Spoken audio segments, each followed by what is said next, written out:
Welcome to Norse Code, the number one podcast for your Minnesota Vikings. I'm your host and producer. My name is James Pagashnik. Thank you guys so much for listening. And at the other end of the tin cannon string, we have our analyst and co-host. You know him from numerous blogs and podcasts around the internet, including from theathletic.com. He is Mr. Useful Human, Arif Hassan. Arif, I don't know exactly what Cam Newton was thinking he was going to do today, but I'm willing to bet it didn't come to him during his 4-hour gap between when he woke up and when he drank his coffee. I don't super understand it, but I feel like, so someone in my timeline was like, look, I don't have caffeine to wake up. I use it as pre-workout. And if you think about it like that his body is used to waking up without caffeine, I guess it makes sense, right? Like there's people out there that wake up without caffeine. And so he's just one of them. And the coffee is really, we should probably just consider that pre-workout because he drives. Right? Like he wakes up and then 10 minutes later he drives before coffee. So clearly the coffee is not meant to be a wake up. So I'm going to interpret it as a pre-workout. Also, you forgot in your intro that I'm currently the co-owner of the Kansas City Chiefs. Oh, I did forget about that. See, Arif has been very busy on the Twitterverse today and actually this whole weekend, really this whole month. Anytime the Twitter has been on and not down mysteriously, Arif has been busy on it, even when he's been sleeping. But recently, apparently, he decided that he was going to own the Kansas City Chiefs. Is that what it says in your bio now? Yeah, well, co-owner. I mean, I wouldn't want to take it all away from the Hunt family. A storied franchise, originally called the Dallas Texans, but in a move to make sure that the league had as much of a geographical impact in its early days as possible. My predecessors, the owners of the Dallas Texans, decided to move to Kansas City and name it the Chiefs to create space for what ended up becoming a premier NFL franchise in the Houston Oilers. So how did you go about owning them? I wanted to win a Twitter argument, and so I decided that the best way to do that would be to become the owner of the Kansas City Chiefs. So is it just one of those dream, visualize, and attack things? Is that what that is? It's if you want to achieve anything in life, the first step is to actualize it, to act as if, you're already, I've been on a lot of success Instagram and they tell you, the only way that you can become the lion is if you are the lion. Basically fake it till you make it, except you're not even faking it, right? I mean, you are manifesting your entrepreneurial personality. And so I'm just applying that to my current co-ownership of the Kansas City Chiefs. Well, as long as you're telling the truth on Twitter and using it and using your powers for good instead of evil, involving winning Twitter arguments, I suppose I can. Winning Twitter arguments, yeah. Yeah, I suppose I can support at least some of that. And with that, welcome to this episode of Norse Code. Hope you guys are doing well after the holiday weekend. We did release the yearly clip show out for people. It is currently available on whatever podcast. What's the line from the outro? Wherever a fine podcasts are aggregated. So you should find it wherever your feed is. It's about an hour and 45, I think it is. I don't remember saying half the stuff I said in that show. Hilarious. Wait, did you've said before you never listen to clip shows, you never go back. Did you actually go back this time a little bit? Yeah, Chelsea wanted to hear a little bit of it, and I was like, I don't know about this, but okay. So what you're saying is that she's now heard the story of the wine towel, and she didn't get that far. Okay. Actually, I can't remember if that's in the other one or not, but that might be in the other one. Actually, I don't think the wine towel made it to this year. Yeah, I think it was last year's Christmas episode. No, it happened this year. But so the way that it works, everyone, is that the main group gets the regular Christmas show, and then the week later for New Year's, the Patreon people get an additional clip show. And that is where the wine towel episode is. That's where the wine towel story is. And the lamp story is in neither of them. Correct. The lamp story was never recorded. Right. The lamp story doesn't exist. So in order to hear the lamp story, you have to attend a live show and buy. Well, you're not going to tell it. You make it sound like if they attend a live show in the future. Well, yes. You're not telling that story again. I will need a drink purchased for me at a future live event. And you can't just pre-purchase this and have me drink it and then have me say something now. It has to be at a live show in the future. So we'll see about Chicago or wherever next year. But anyway, no, that's not how that works. But the live or not the live stuff, the Patreon stuff will be up later this week. So the bonus episode this week for the Patreon folk will be the additional bonus episode. So I believe the new one that we put out has a number of the deep dives, including your stuff on the moon, which it's not mine. I was just explaining. Yeah, that the dangers involving, moon witchcraft. Yeah, I do often forget about the baby witches. Yeah. That is something. And witch talk. Baby witch talk, really? Yeah. So there's a number of fine, including the bingo rant is on there as well. So again, if you are, it almost got you canceled. Hey, you got to listen to that show. Go back and cancel me. Exactly. That's what this is all about. So, the Christmas show is available. I'm going to have to come up with a different naming structure for it now, because originally I thought it was funny that it was like a very special Norse Code Christmas, and now it's just adding very every year. I think there's 5 or 6 varies. I'm going to have to change that up now. Just looks stupid after like 6. But that's going to be there, and then the Patreon people are getting their episode later. Speaking of Patreon, thank you guys so much. We have a couple of people who have signed up over the Christmas break. Again, thank you. For whatever reason you've decided to begin to patronize us, we are very, very appreciative. Thank you to Kelly Burmeister, to Hunter Sorensen, Howard Roberts, Jake Houchkins. I'm trying here. So thank you guys so much. We really do appreciate it. Checking the email here over the Christmas break was fantastic to see. Wow, there's another person there. That is so great.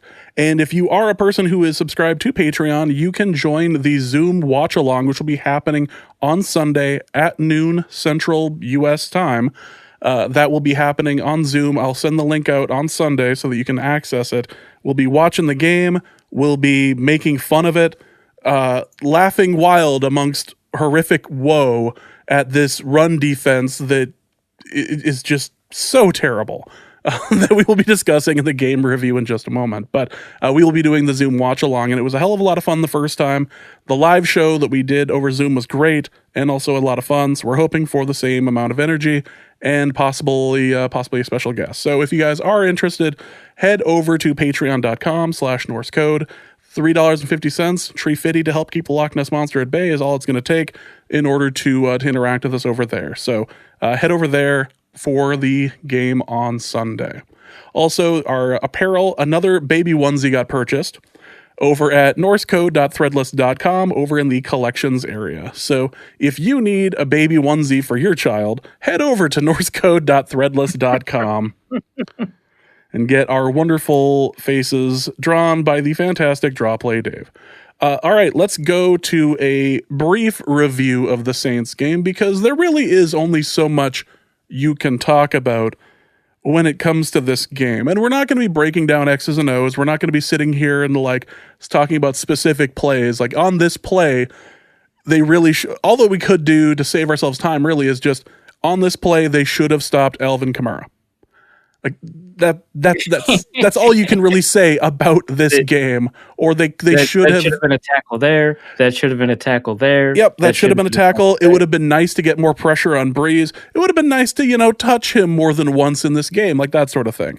And it was clear that the story of this game was the fact that the Saints discovered that they could just run all over the Vikings defense, because the Vikings defense was full of people that I hadn't even heard of.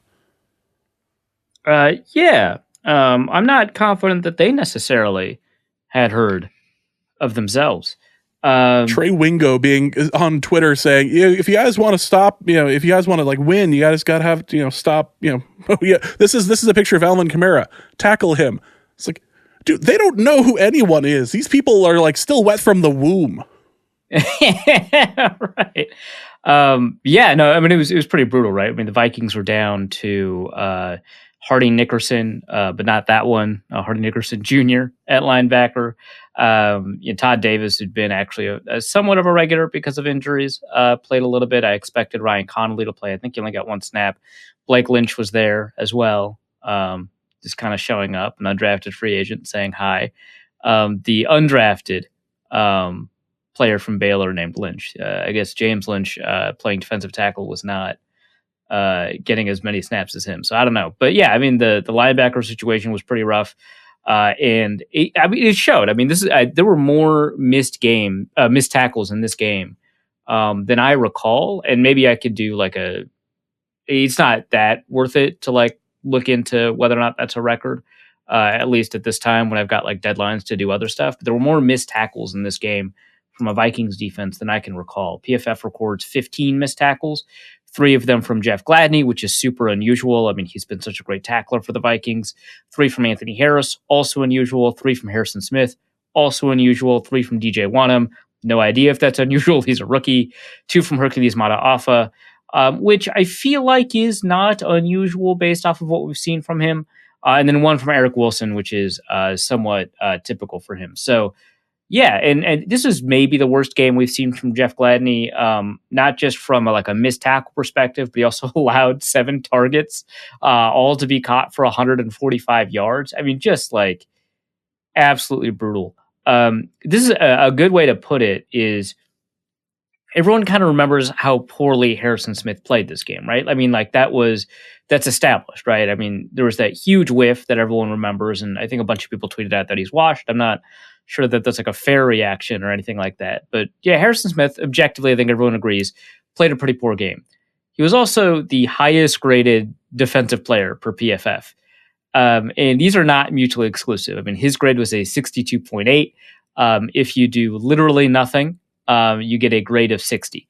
So yeah, I mean, it was a disaster. Like it was just awful. The missed tackles stand out the most, but like everything they did sucked.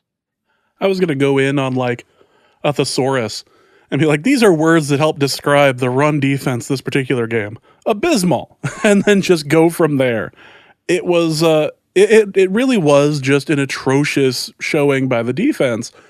And people were trying to compare, and we'll get into that when we go into the Lions preview, the interview that you did. But people were trying to compare which was the worst defensive effort last weekend, whether it was the Vikings' non-attempt to stop Alvin Kamara, or whether it was the Lions without a coach. Yeah, without any. Yeah, so we've got we've got the Lions preview coming up, and that's obviously the first thing we asked about in the preview is like, hey, so yeah, how did that go? I mean, I guess we know how it went, but like, what are the mechanics of it here? And I guess they had like the guy essentially making the calls, right? Because you've got an offensive play caller that's a QB coach, you got a defensive play caller, and I forget who that was, and then you've got a guy that's just like, somebody has to determine whether or not you're throwing the challenge flag, essentially.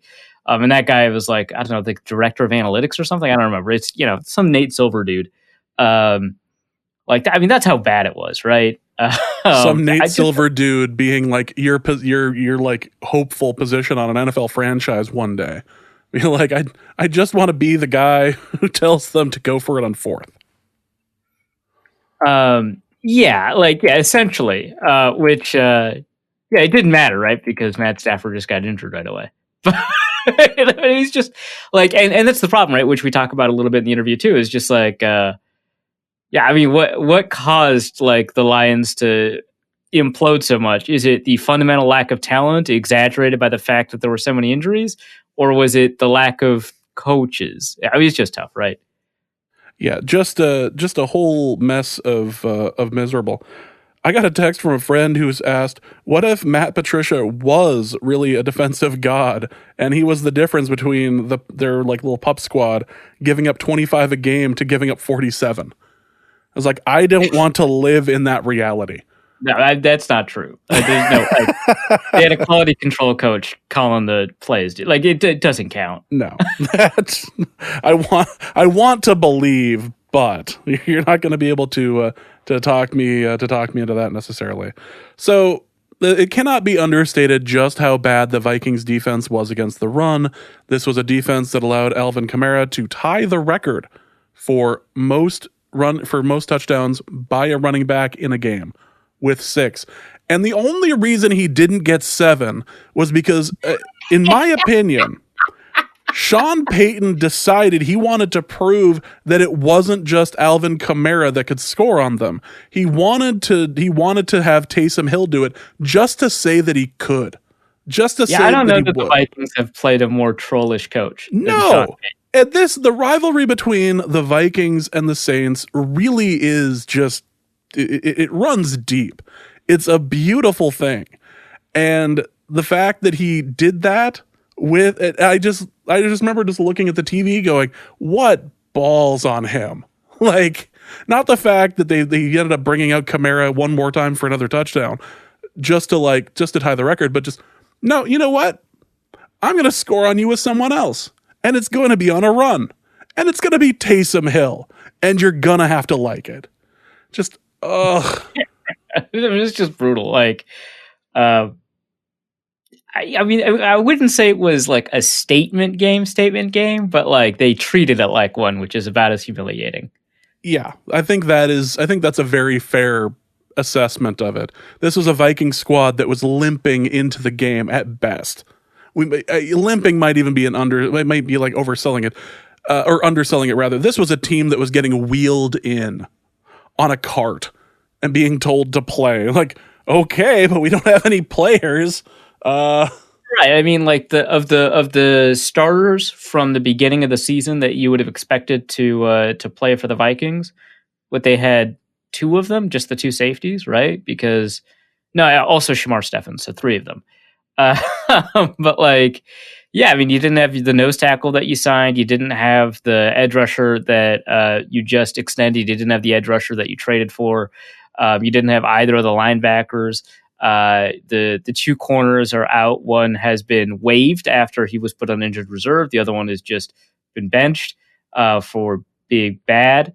And then you have the 2 safeties, which I guess the nickel guy. So maybe if we count Jeff Gladney as the nickel corner, that counts as the guy that you would have expected to play there. So maybe you have 4 of your starters. But I mean, it's just like you get to the point where, yeah, there's a lot of discontinuity on defense from last season, and we've talked a lot about what impact that has had on the Vikings defense, but also discontinuity, or at least a sudden lack of talent based off of where you were gonna be. And the Vikings linebacker problem, and so I wrote a column.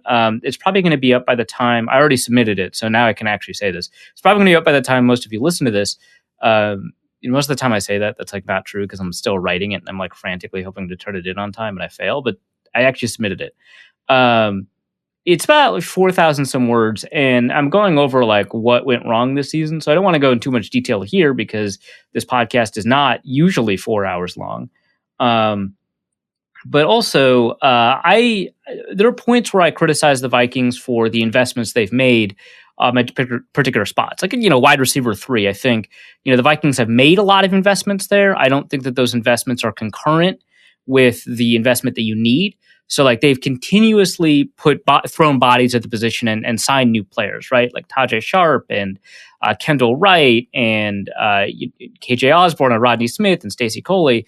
And so they've invested, right? But they haven't invested like enough. Like they haven't invested like a serious, like a 3rd round receiver, right? Like a Michael Gallup, which I mean, that's like the high end of what you'd expect from a 3rd round pick. But like they haven't put in real capital at finding a 3rd receiver and creating a situation that you have, right, with the Dallas Cowboys. or with the Buffalo Bills, right? They've got Cole Beasley and Stephon Diggs and John Brown, and now they've also got Gabriel Davis, which that's a 5th-round pick that just happens to turn out, but they clearly invested at the position, right? So I think that's a fair criticism. Linebacker is not one of them, right? Because they go into the season, I think, expecting Ben Gedeon to play. He can't. He got injured for last year because of concussions, and the Vikings just determined that he probably couldn't play. Cameron Smith they expected, but because he went through COVID protocol, the medical procedure found out that he needed a heart surgery, which is good for him, obviously, but it also meant that he couldn't play this season. And I think that they expected him to take on a heavy role as a potential backup or competing for a backup spot. And Eric Wilson is not a bad sub-package or backup linebacker to have, but then you lose out your first 2 linebackers in addition to the 2 linebackers that you were expecting to have compete for a depth spot, and now you're in just a real pickle, right? And so now you're deciding between Todd Davis and Ryan Connolly, both really smart pickups, I think, from the Vikings. And you just can't really be that surprised when 4 linebackers go out that the linebacker core isn't playing well, right? You can criticize their lack of investment in 3 technique. I think that's fair. I don't know that linebacker is kind of where I would criticize it, but that ended up becoming a huge problem for them. So, and again, we saw that in this game where they just couldn't get a handle on Kamara, and they've shut down Kamara before. It's not like Kamara is this mystical running back that has absolutely demolished the Vikings every time they've played. I mean, they've done it before. Far from it, actually. The Vikings bottle him up more often than not. They just needed a linebacker, or at least someone who could tackle. Yeah, and even if Harrison Smith had not missed his tackles, I mean, that would have been nice. That probably, brings it from 6 touchdowns to 4 or whatever. It doesn't really matter in the scheme of things, but would have been nice. We just didn't want to see a record set against the Vikings. Tied, fine. Again. Yeah, again. Good. Yeah. You keep on adding to these highlight reels, right? The Steve Young one is classic. The Michael Vick one is classic. Now Josh Allen's got one. Now Alvin Kamara's got one. Oh man, the highlight reel against the Vikings is unfortunately, it's quite beautiful. It's a bit like watching the old Jerry Rice clips, and they all seem to be against the Falcons. Yeah, right, exactly. It's just like the running into each other. It's just there's all kinds of highlights featuring the Vikings, and this just adds to it. A record matching game if we're counting records from 1929. Ernie Nevers didn't even make the NFL 100. 6 touchdowns in a game, didn't make the NFL 100. Sorry, Ernie Nevers. Dutch Clark was just too good. Jeez. Rough crowd. Yeah, this was, this was the most yards, not only that Zimmer had ever given up, but the Vikings as a franchise had ever given up in a game. Yeah, Jesus, yeah.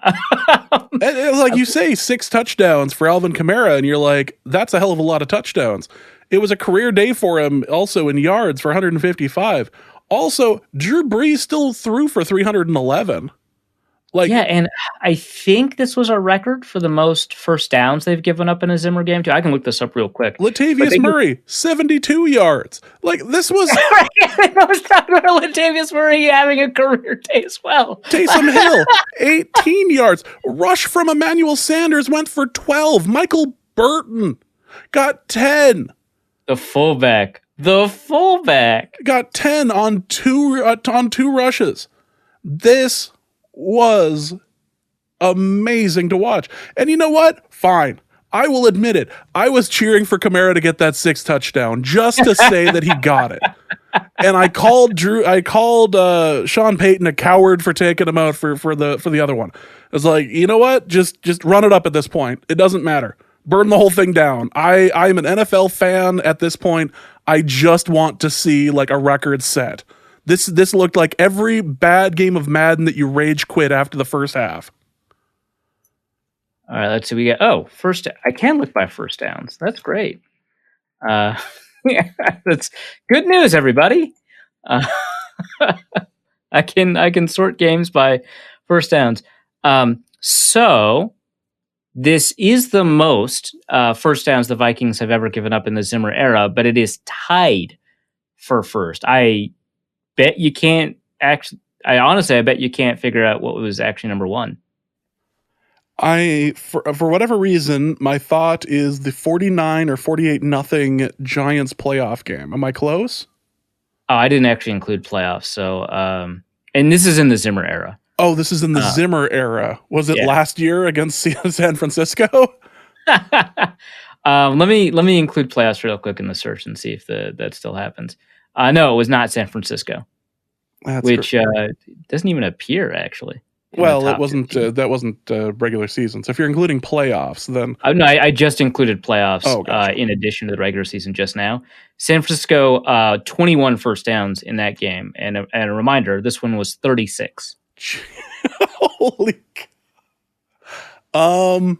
Boy, I'm trying to think of a time that I watched the Vikings just get trounced, just enough, like not like 80-yard runs or anything, just enough for a first down, over and over again, to the point where it was just obscene. I don't think you'll get this. Is this going to be a Rams game or something? Nope. Who was it? I mean, it's about as random. It's not a Rams. Can I get a division? AFC East. AFC East. AFC East. This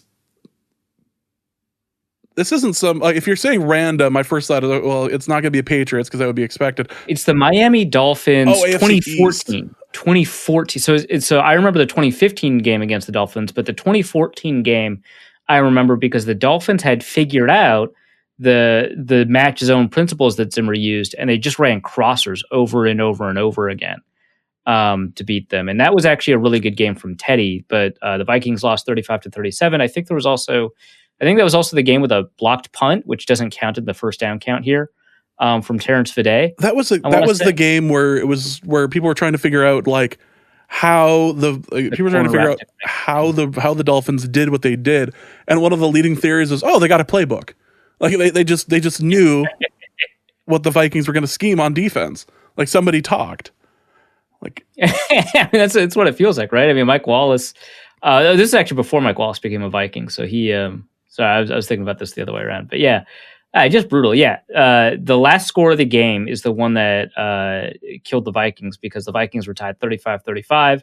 They're about to punt with 41 seconds left on the clock from their own territory, and Terrence Fede blocks the punt to make it 35-37 because the Vikings recover in their own end zone, thus giving the Dolphins the win, which I totally forgot is in the annals of like gut-wrenching special teams losses for the Vikings. Just a brutal loss. I remember the game, and if I look it up, I'm willing to bet that actually would be in the archive of just like sitting and listening, because for whatever reason, we don't have a full archive of the Norse Code episodes anymore. We switched... we switched distributors of the podcast, and as a result, we lost a number of them on the RSS feed. I have some of them. I have it's like anything before 57. It's questionable as to whether or not we have. And I discovered the other day that we didn't have the Josh Freeman game because it wasn't they tried to record it and it failed. So that's right.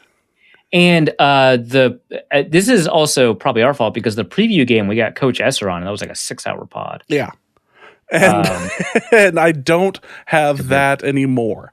So I don't have that. I have the show notes for every episode for the most part, but I don't have all the recordings.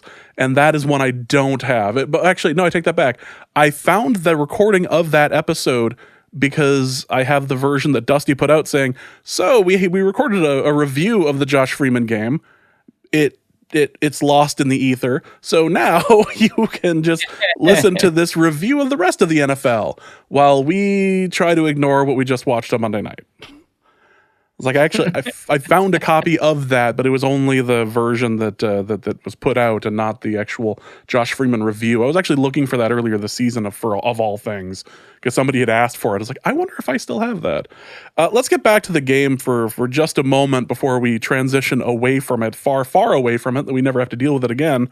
So this was the defense being terrible. Let's look at the Vikings offense for just a moment, because this wasn't a terrible display by them. This was a game that if the defense was able to do anything, if the defense was able to keep them under 30, this was a game the Vikings would have been able to do fine at. This was a game where the Vikings, Kirk Cousins, Thielen, and everything, this was something that they were doing well against this defense.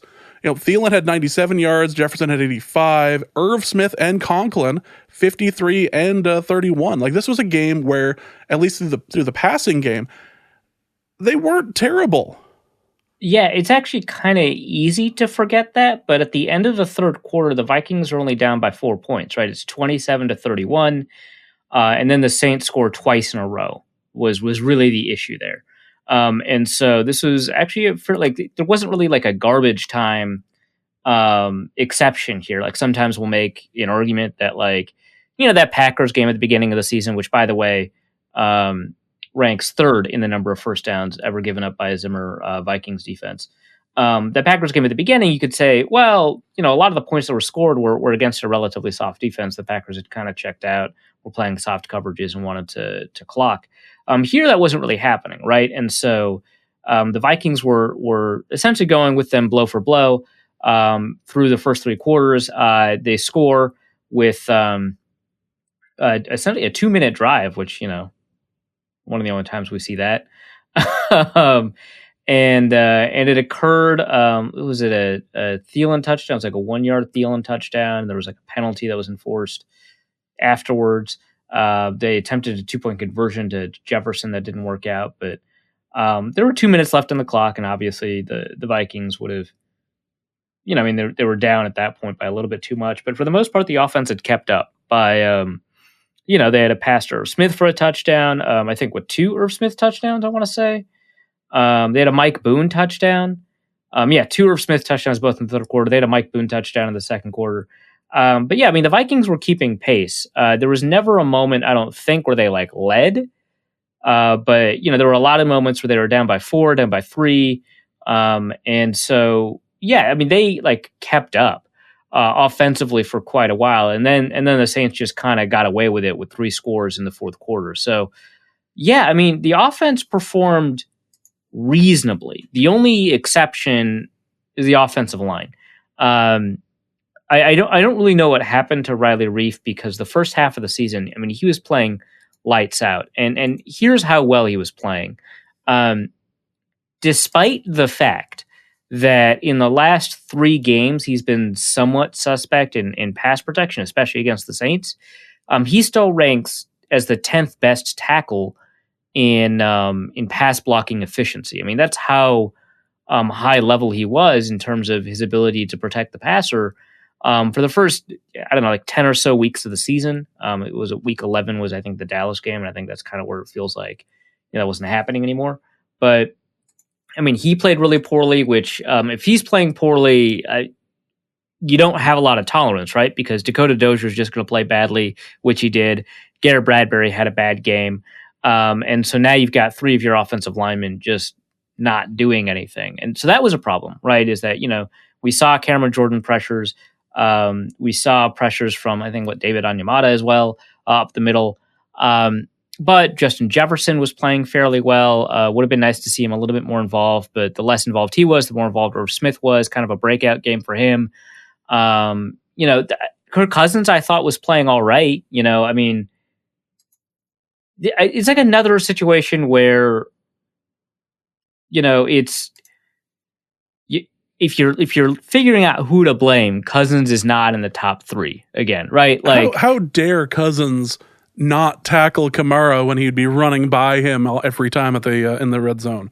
How? Right? Yeah, exactly. That's the easy joke that we saw all over Twitter and everywhere else. Like, how dare this was not Kirk Cousins' fault by any stretch of the imagination. Yeah, no, absolutely not. Obviously there are opportunities he could have played better. Duh, right? But it was not a situation where you could reasonably expect to blame him for the loss. Another game where he just throw a pick, which that was a problem at the beginning of the year. But under pressure for a fair amount of the game, not as bad as last week, but under pressure for a fair amount of the game. Played reasonably well. Didn't, have like an 8 yards per attempt, showing, like a pass rating over 100, 3 touchdowns, no picks. He did fine, right? He suffered from a couple of drops, I want to say like 2 drops. He had to throw the ball away a couple of times under pressure. So I think overall you could say that he largely had a pretty good game. So he played all right. I think Jefferson played well. Thielen played well. Irv Smith played well. Just I would have liked to see more from the offensive line.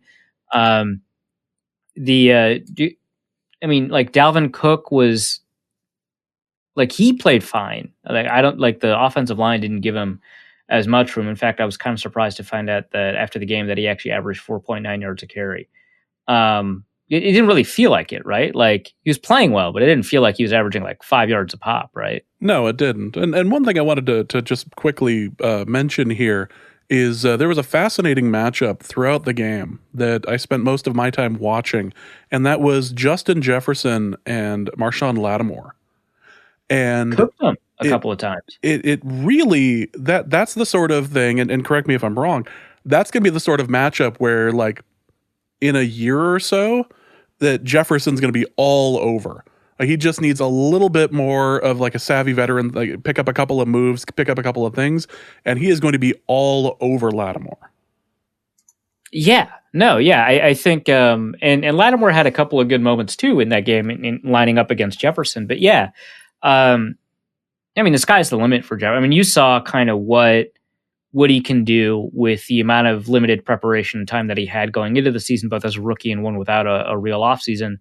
And he's already developed a variety of route releases, a variety of moves at the stem. He's got a really good intuition for how to run routes while still maintaining the timing of the route.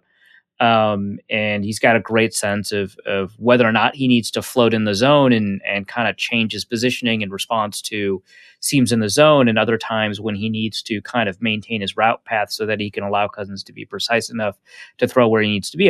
That is stuff that, a receiver that has played long enough in the league to say they're like a 7-year veteran, right? So like a 7-year receiver, sometimes they don't like pick up on that stuff, right? And so for him to have these kinds of traits, that's already huge. And so for the technical development of Jefferson, I think, the sky's the limit. There's so much more that, he's got the ability to do. His catch radius is already remarkable. His ability to kind of respond, like when he turns his head around and the ball is already rocketing towards him at like 45 miles an hour or whatever it is. And it's already 4 feet away from him and he gets his hands up and catches it in time. That's just nuts to me. And his adjustment there is really fantastic. His like just intuition to grab the ball. In addition to kind of all that route running, the tools are all there for him to be just a really high level receiver. And he's done it again and again this season. I talked about early in the season when he was getting like 160 yards a game for like the first 3 games or something like that. I said, there's a lot of rookie receivers that'll have a stretch of games like this, right? And they're typically better than your average rookie receiver. Don't get me wrong. It's not like he's, magically actually bad or anything like that. He's probably a good player already with a 5-game sample, 3 games as a starter, but we should probably expect him to average something like 50 yards a game. I went through the data to see how many receivers in their first 3 starts averaged like 120 yards or more, and most of them actually just dropped off after a while. Like everybody remembers the Tajay Sharp game against the Vikings, right? He went for like 150 yards against Trey Waynes. Anquan Bolden, for example, had a really hot start to the season, and he never like tailed off, but for the final stretch of the games, he didn't hit 80 yards. That's not happening with Jefferson. He never really kind of, there were some games where he only had 45 yards, which is my prediction for him for averaging for the rest of the season, which he blew out of the water. But he never had a stretch of 3 games where he felt like it had kind of settled down and the hype had died. He's just playing really well. It was fascinating to watch, especially with some of the plays where it wasn't even a question of like ball placement. He just needed like an arm, or if he was going to get handsy, like Lattimore tends to get a little bit handsy in coverage, and just like watching him go, nope. If you just a little bit higher with the elbow, okay, well, you're going to get that. It really is fun to watch. And if anything, this season has been fun to watch. It's been Dalvin Cook and it's been Adam Thielen in the red zone. and it's been Justin Jefferson on the whole. Like, this has been, if you take nothing away from 2020, it's that Justin Jefferson really does have some really high. You can have high expectations for what he can accomplish. It's been for sure. It's been I think absolutely fun to watch.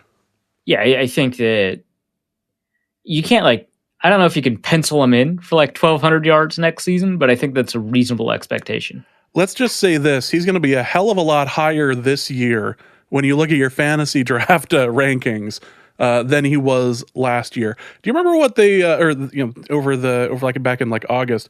Do you remember how they were ranking Diggs as like a 7th or an 8th round pick? And anyone who's seen the Vikings, no, you grab that in the first couple of rounds, and Yahoo decides to use their little calculator and tell you that you're an idiot, and then you're waltzing into the championship game. Ooh, wow, you reached real hard. Yeah, the little auto-generated report card. Yeah, actually, you know nothing there, automated report card. Thank you. I suppose the last thing that we should mention is Dan Bailey is still having problems with extra points, because why not? I say disappointment, but it again, this was a team without a defense. And when you're playing a team with a halfway decent offense and don't tackle their running back, you get a score of 52. So outside of the fact this was a scoregami, is there anything else to take away from this game other than this is officially the nail in the coffin as far as any hopes and dreams of a playoff run this year? Yeah, no, that's it. They're mathematically eliminated. Also, I was looking up Stephon Diggs' ADP, and then after the trade, his average draft position dropped all the way to 57.5. So, brutal mistake. And his highest was entering the 2018 season, where he's ranked 12th overall in ADP. That's kind of nuts. Yeah, I mean, both teams entering this game are eliminated from the playoffs, playing for pride at this point. We both mentioned in the interview with Reisman, we both mentioned that both teams are probably going to play to win. I mean, it's just kind of institutionally what they're primed to attempt to do. The Lions are in the middle of a huge push for reforming team culture, and I think playing to win is going to be a big part of that.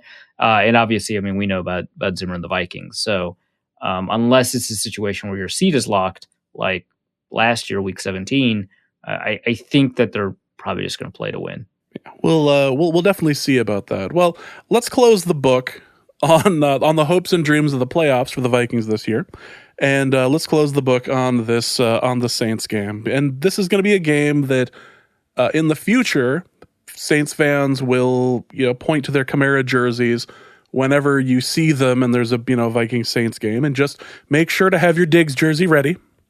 Make sure to have your Diggs phone case ready, just to show them, even though they'll point out later that he's no longer on the team. So and you'll point out that they're celebrating a regular season win, and you'll have the playoff win in your back pocket. It's a good back and forth. If I were getting a Kamara jersey, I would not get his jersey number. I would get the number of touchdowns he scored on the Vikings. That is some really fine advice for the two Saints fans that listen to this Minnesota Vikings podcast. I think that... Go forth and prosper, guys. Jeez. All right, let's end this. That is going to be it for the review of the Saints game, let's call it. Yeah, let's call it a game. And let's go over to... Yeah, what was that? Yeah, it was an exhibition of sorts. It was an exhibition on how not to tackle Alvin Kamara. All right, let's go to an interview that Arif did earlier today with Jeremy Reisman, and this will be discussing the matchup with the Lions. All right, I'm here with Jeremy. I always need to ask before but Reisman or Reisman? Reisman. Okay, yeah. I always ask while we're recording. It's the worst bit. Very professional.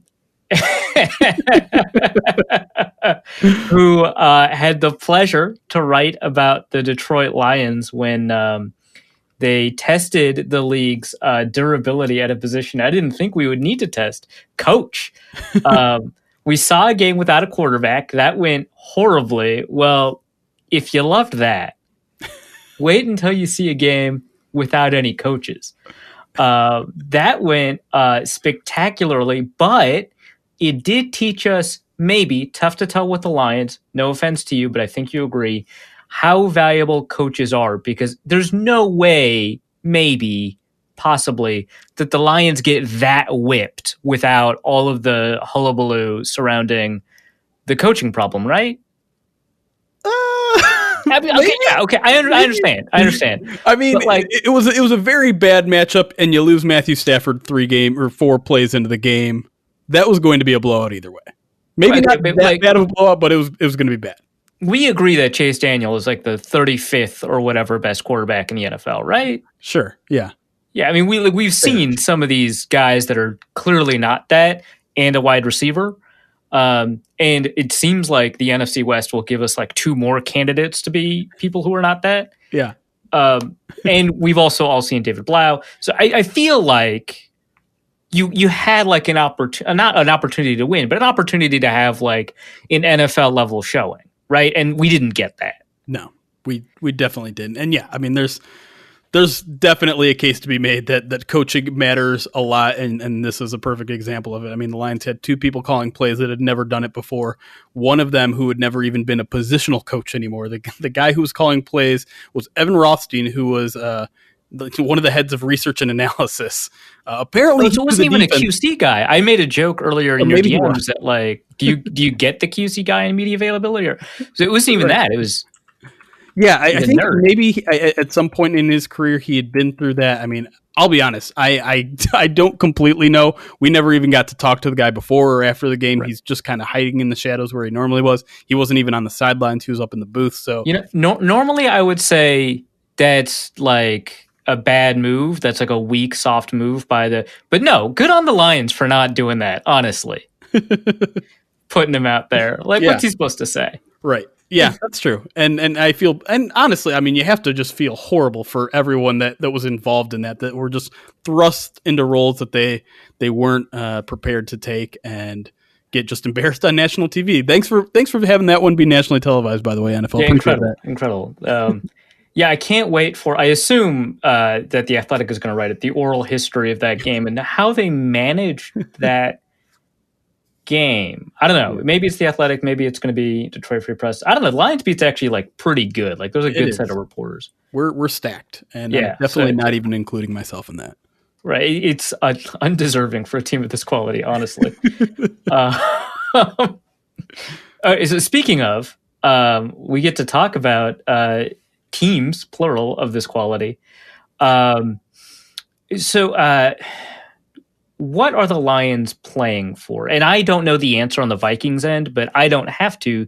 You're answering my question. So what are the Lions playing for in this game? Man, that's a great question.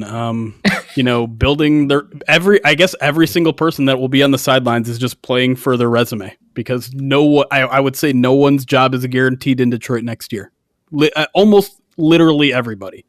I mean, that goes along with Matthew Stafford, who I would have to imagine that DeAndre Swift. Well, I don't know what the concussion problems.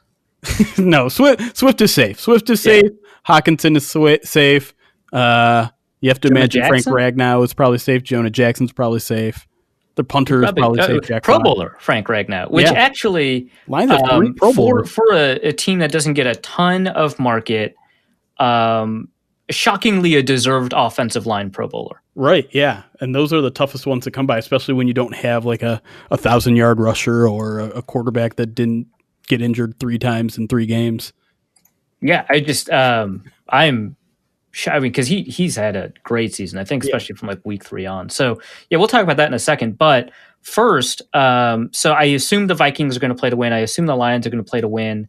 Everyone's got some sort of resume on the schedule. I imagine Mike Zimmer is probably not playing for next year to be a coach. I think that he's playing to give himself a relative cushion for not being on the hot seat in 2021 and then, being a coach for 2022. But let's assume, I think it's probably fair, both these teams are big on developing a winning culture, right? So they want to win this game even if it hurts them, right? So yeah, absolutely. I mean, culture has been really the kind of buzzword around Detroit since they fired Matt Patricia and Bob Quinn, and whether that's taking shots at them and the culture that they left in their wake, and Braden Coombs and Braden Coombs, yes, that started everything off last week. The Lions are all about culture, all about building.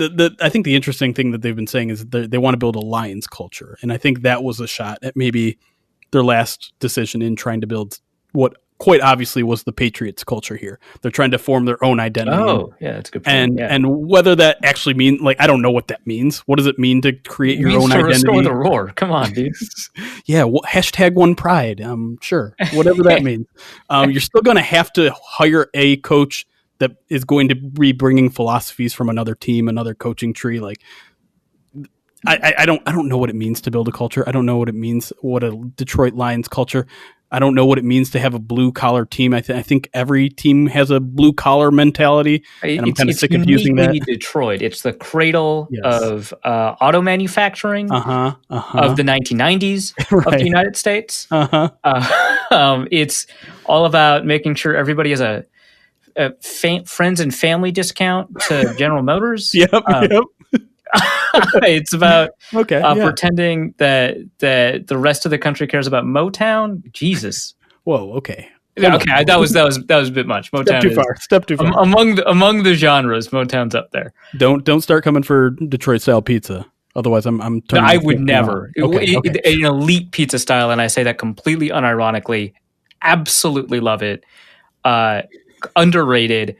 We've got Chicago style casserole.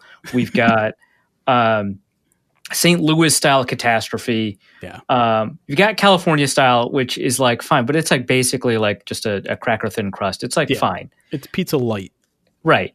But then Detroit style, it's you take a Sicilian style pizza and you find ways to improve it. I just think that's remarkable. Absolutely. So I would not do that to Detroit style pizza. And I've mentioned this before on this podcast and on your podcast. Detroit is a fantastic food city, so I won't go for that. But we do need to talk about the Lions. Tried to sidetrack you there. Yeah, I know that was good. That was good because you chose the subject I cared about. That was smart. I could use maybe a little bit more sauce in Detroit style pizza, but I understand the whole thing. Yeah. I get it. Okay, so is Matthew Stafford going to play? I mean, if he can walk, I would give him a shot because we know he wants to play no matter what. Yeah. I mean, I don't know. We haven't really heard anything solid since suffering the ankle injury on Saturday, but he's dealing with the ankle injury, dealing with the damaged rib cartilage, dealing with a partially torn ligament in his finger. There's no reason. There's absolutely no reason for him to play in this game. But Darrell Bevell basically admitted last week, it's not even up to Darrell Bevell. If Matthew Stafford wants to play, he's going to play. And so I'm not counting him out this early in the week. So if you're the athletic trainer and Matthew Stafford says the only thing I need to play is a pain injection or whatever, I guess you're the athletic trainer, so you can actually tell him, right? Yeah. But if you find out the only thing that he needs to play is Brett Favre style lubricant in his ankle, a pain injection to make sure he doesn't feel his ribs or whatever, do you tell him that it's just going to be a pain management thing and I can fix it? Or do you go, buddy, I don't know about this? I mean, I don't want to be the one to tell Matthew Stafford to his face, I don't know if you should be playing out there. He might slap me in the face. I don't know. I mean, it's going to be interesting to see because, there's no reason to do it. You don't want to risk any sort of long-term injury, whether that means you're keeping Stafford for 2021 or trying to trade him. Either way, it's a bad look if he suffers a Week 17 injury as part of a 5-9 team. But again, I think it's ultimately going to be up to Stafford as long as there's no risk of re-injuring anything or any long-term damage. Which so far it seems like everything that he suffered, there's no risk of re-injuring. It's an accumulation of injuries that are not likely to repeat. Yeah. Okay. Yeah. Exactly. I can't help but think of one of my favorite clips, actually one of my favorite NFL clips ever, not just of Stafford, was it the comeback against the Browns? They've got he's wired up. Yep, rookie season, yeah. Rookie season. Have to imagine that when that aired, Already that game probably, but when that sound effects aired, that immediately endeared him to the Detroit Lions fan base and earned him like 5 years right off the bat. No question. It's still one of my favorite football clips ever. Basically throwing a game-winning touchdown after a failed Hail Mary that got called pass interference. They get an untimed play from the 1 yard line. And again, this is classic Matthew Stafford because it's like a 3-8 Lions team against a 4-7 Browns team. Absolutely means nothing. There's absolutely no reason for him to get there out on the field. His arm, he can't even like raise his arm to high five. Nope. And the Browns call a timeout. Dante Culpepper went into that game, was about to take the last snap of the game. The Browns call a timeout. Matthew Stafford hears, while he's literally laying on the ground, he hears the refs announce a timeout, and he's like, it's timeout. I can go back in. He evades an entire training staff, gets his way into the huddle, and throws it on first and goal from the 1, a touchdown to Brandon Pettigrew, and wins the game.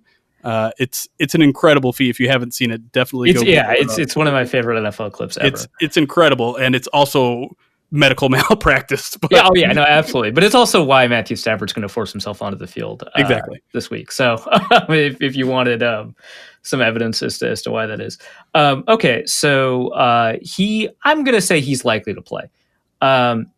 Has he? I know that the 2 games since Matt Patricia was fired, his PFF grade was in the 90s. Has that like sustained itself? Has he like sustainably improved his play? How many more games has there been where he didn't like leave after the 3rd snap? But has he sustainably improved his play, you think, since Matt Patricia was fired?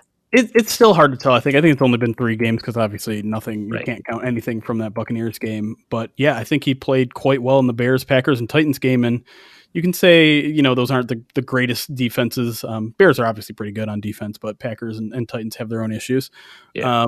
But yeah, I think he looks a little more comfortable out there. It certainly seems like Darrell Bevell's letting him sling it a little more. His intended air yards are up significantly, and I think that's why you see him look a lot more improved in there. The final stat line obviously looks a lot better, but yeah, PFF is with him 2 yards per attempt. Basically, any of your well-received stats does look like he's playing a lot better, and that doesn't feel like a coincidence. But again, small sample size, it's hard to completely tell. It's easy to start looking for data points after a coach is fired. Yeah. So if he doesn't play, it's Chase Daniel.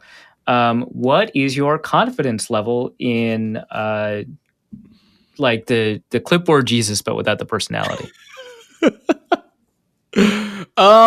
Man, not great. I saw plenty of him last week. I think I'm done with it.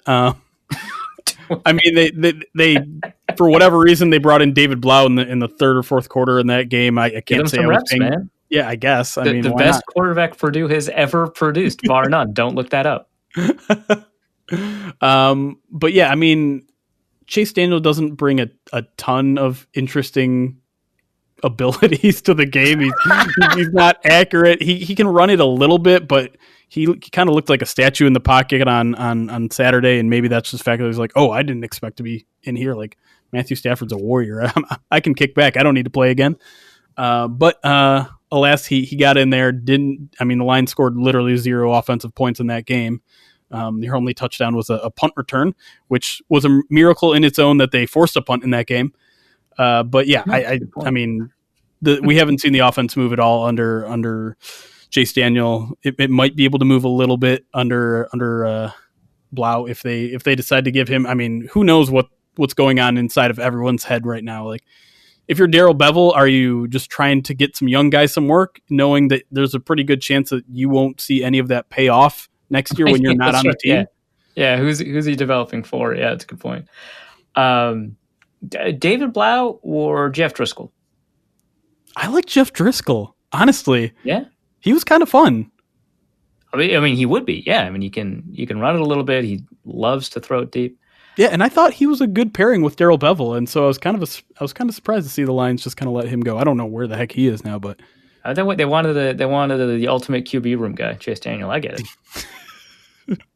I mean, I like, honestly, if you're the Lions and you're like, we got to find a way to support Matthew Stafford, not find the best backup quarterback, who's going to be better to have in a QB room, Chase Daniel or Jeff Driscoll? Yeah.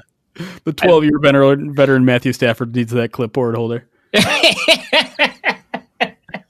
He needs a friend, I think. He just Maybe wants to that's hang it. out with somebody. And Jeff Driscoll's just too young and too wild. Yeah, he might actually be a little bit too wild. Well, come on. I mean, Stafford's that beer. He's still got that beer chugging mentality. We've seen it. That was the calmest beer chug. I mean, he drained it, but I mean, that was calm. Yeah. I guess, maybe four daughters will turn the page on that part of your life a bit. So 2 weeks ago, I predicted that DeAndre Swift would outscore everybody out of all the running backs in the game. That was obviously against Derrick Henry. I got good odds on it. It wasn't like a 1-to-1. I was just going to take my shot because I thought Swift would end up taking over on carries for Adrian Peterson. That didn't happen that game, but he ended up getting a good chunk of touches in this game, especially for a team that was like getting blown out. Actually, why? Yeah, I mean, part of it, I think, is he's essentially the starter again. That Titans game, he's coming off or not the flu, I should say, an illness, which just so happened to come right after a concussion. Yeah, I'm worried about that. Yeah. Yeah. But no, I think at this point he's kind of cemented himself as the starter. Now that we're at the end of the season, congratulations. But yeah, I think part of it is he's also kind of a threat in the receiving game. I think in Saturday's game, even Kerryon Johnson had more snaps than Adrian Peterson. So I think some of that is a victim of circumstances, but essentially Swift is your guy. He's going to be the one that gets the most touches out of the running back group. You'll probably still see a fair amount of Adrian Peterson as long as the Vikings don't go up 35-0 in the first half. No worries then. Yeah, well, maybe. I don't know. Justin Jefferson is playing, right? That's a good point. So let's talk a little bit about the receiving core. I don't know who's going to play among the receivers. Kenny Golladay still out? I mean, they haven't put him on IR yet, but he's missed 8 straight games and has not practiced. So I have to imagine the safe money is on him not playing. And Quintez Cephas has been seeing snaps again after seeing snaps initially because of injury, and then there were some spots for him and he didn't see snaps, but he's seeing snaps again. How are we feeling about him? He's been quiet. He's shown some flashes. Had a big touchdown catch. I think it was against the Titans, or maybe it was a couple weeks ago. I don't know. Everything is blending into each other at this point. But I think we're still a year or two away from seeing him make any sort of like significant impact. They've really been relying more on Mohamed Sanu, interestingly enough. A guy added midseason, obviously a veteran, can kind of slide in and seamlessly and has. But yeah, it's really kind of been more Mohamed Sanu, Marvin Jones with a little TJ Hawkinson and Danny Amendola with, do you consider Mohamed Sanu a Patriots edition? Like with all the Patriots editions on the roster? Like, does that count? I don't know. I think maybe we give that a half credit. All right. Yeah. So, everyone's favorite, former Patriots slot receiver from Texas Tech, Danny Amendola. Yep. Yep.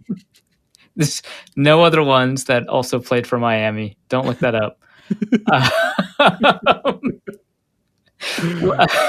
And Marvin Jones, the Vikings killer. What do you expect out of this receiving core? Well, it depends who's playing quarterback first and foremost, but I think Marvin Jones has taken a pretty big step up in Galladay's absence. Last week wasn't very good, but again, dealing with a backup and a third string quarterback. He's coming off a 112-yard game against the Titans, 116 yards against the Bears a couple weeks before that. So I think Marvin Jones, if Stafford is in that game, is probably going to be the primary target there. And Stafford really loves checking down to Danny Amendola for a 3rd and 7 play that nets you 5.5 yards. So expect maybe one or the two of those scattered throughout the game as well. So I'm just really curious. So do you think that they were just like, all right, well, this is an emergency situation. Stafford, you could just call the plays from your wristband, and then obviously 3 plays in, that wasn't going to happen anymore. Right. Like, do you think it was just like look, Stafford knows the playbook. He did the game plan. He knows the offense better than get Nate Silver over there.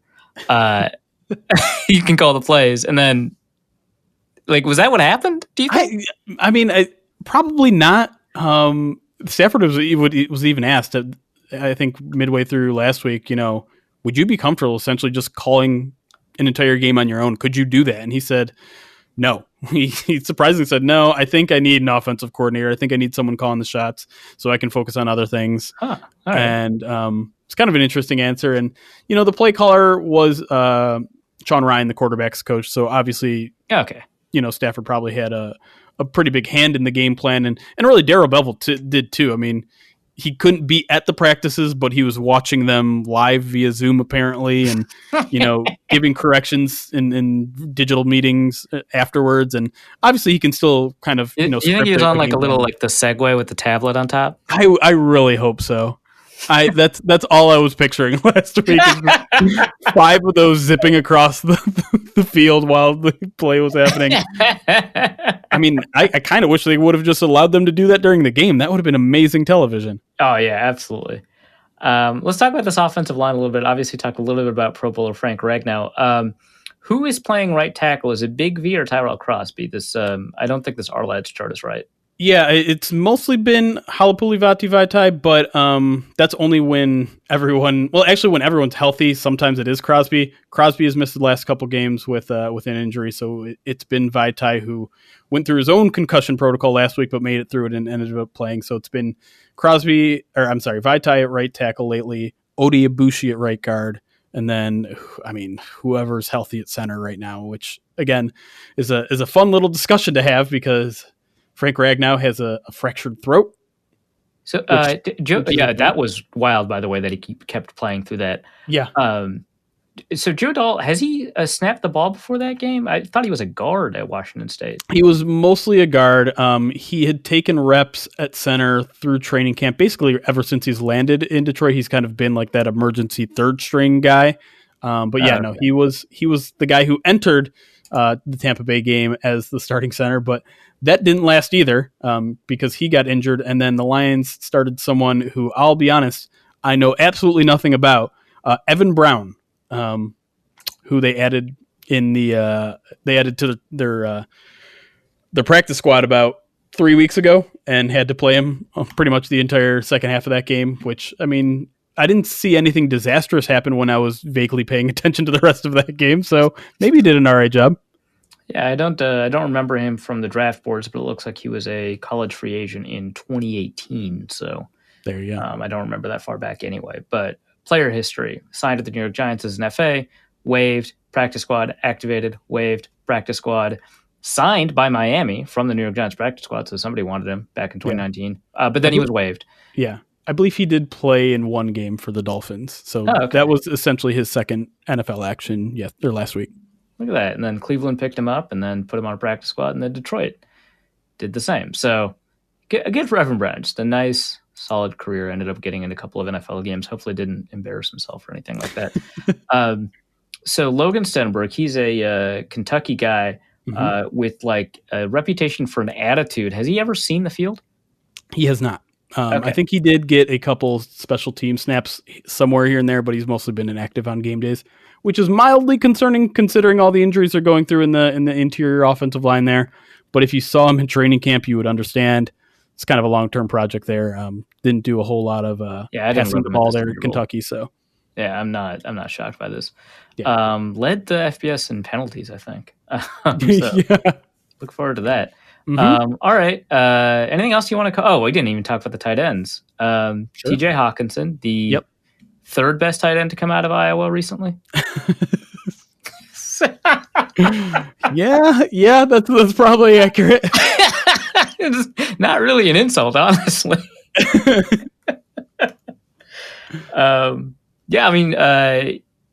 I thought he showed some promise last year, but didn't establish himself. But he had some pretty great games. I thought middle of the season he turned in some performances that were noteworthy enough to be considered the best of the week at the position. So he seems to be playing to his scouting report, right? He was a blocking tight end at Iowa for most of his time there, turned into 1,000-yard or something like that receiver in his final year. And it turns out he does just to have receiving chops, but he's a pretty good blocker too. Yeah, and I think the Lions have mostly been kind of using him in that receiver role, and I think it fits him a little bit better.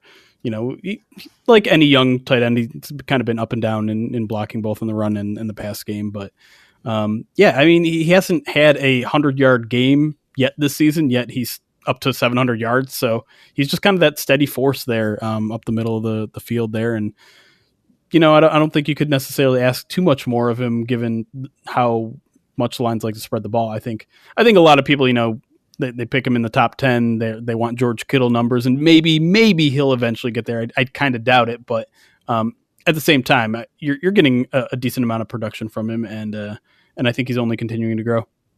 All right, let's talk about the Patriots defense. So, I mean, look at this roster, dude. No, I've never seen Griffin's on it. It's not all Patriots. There you go.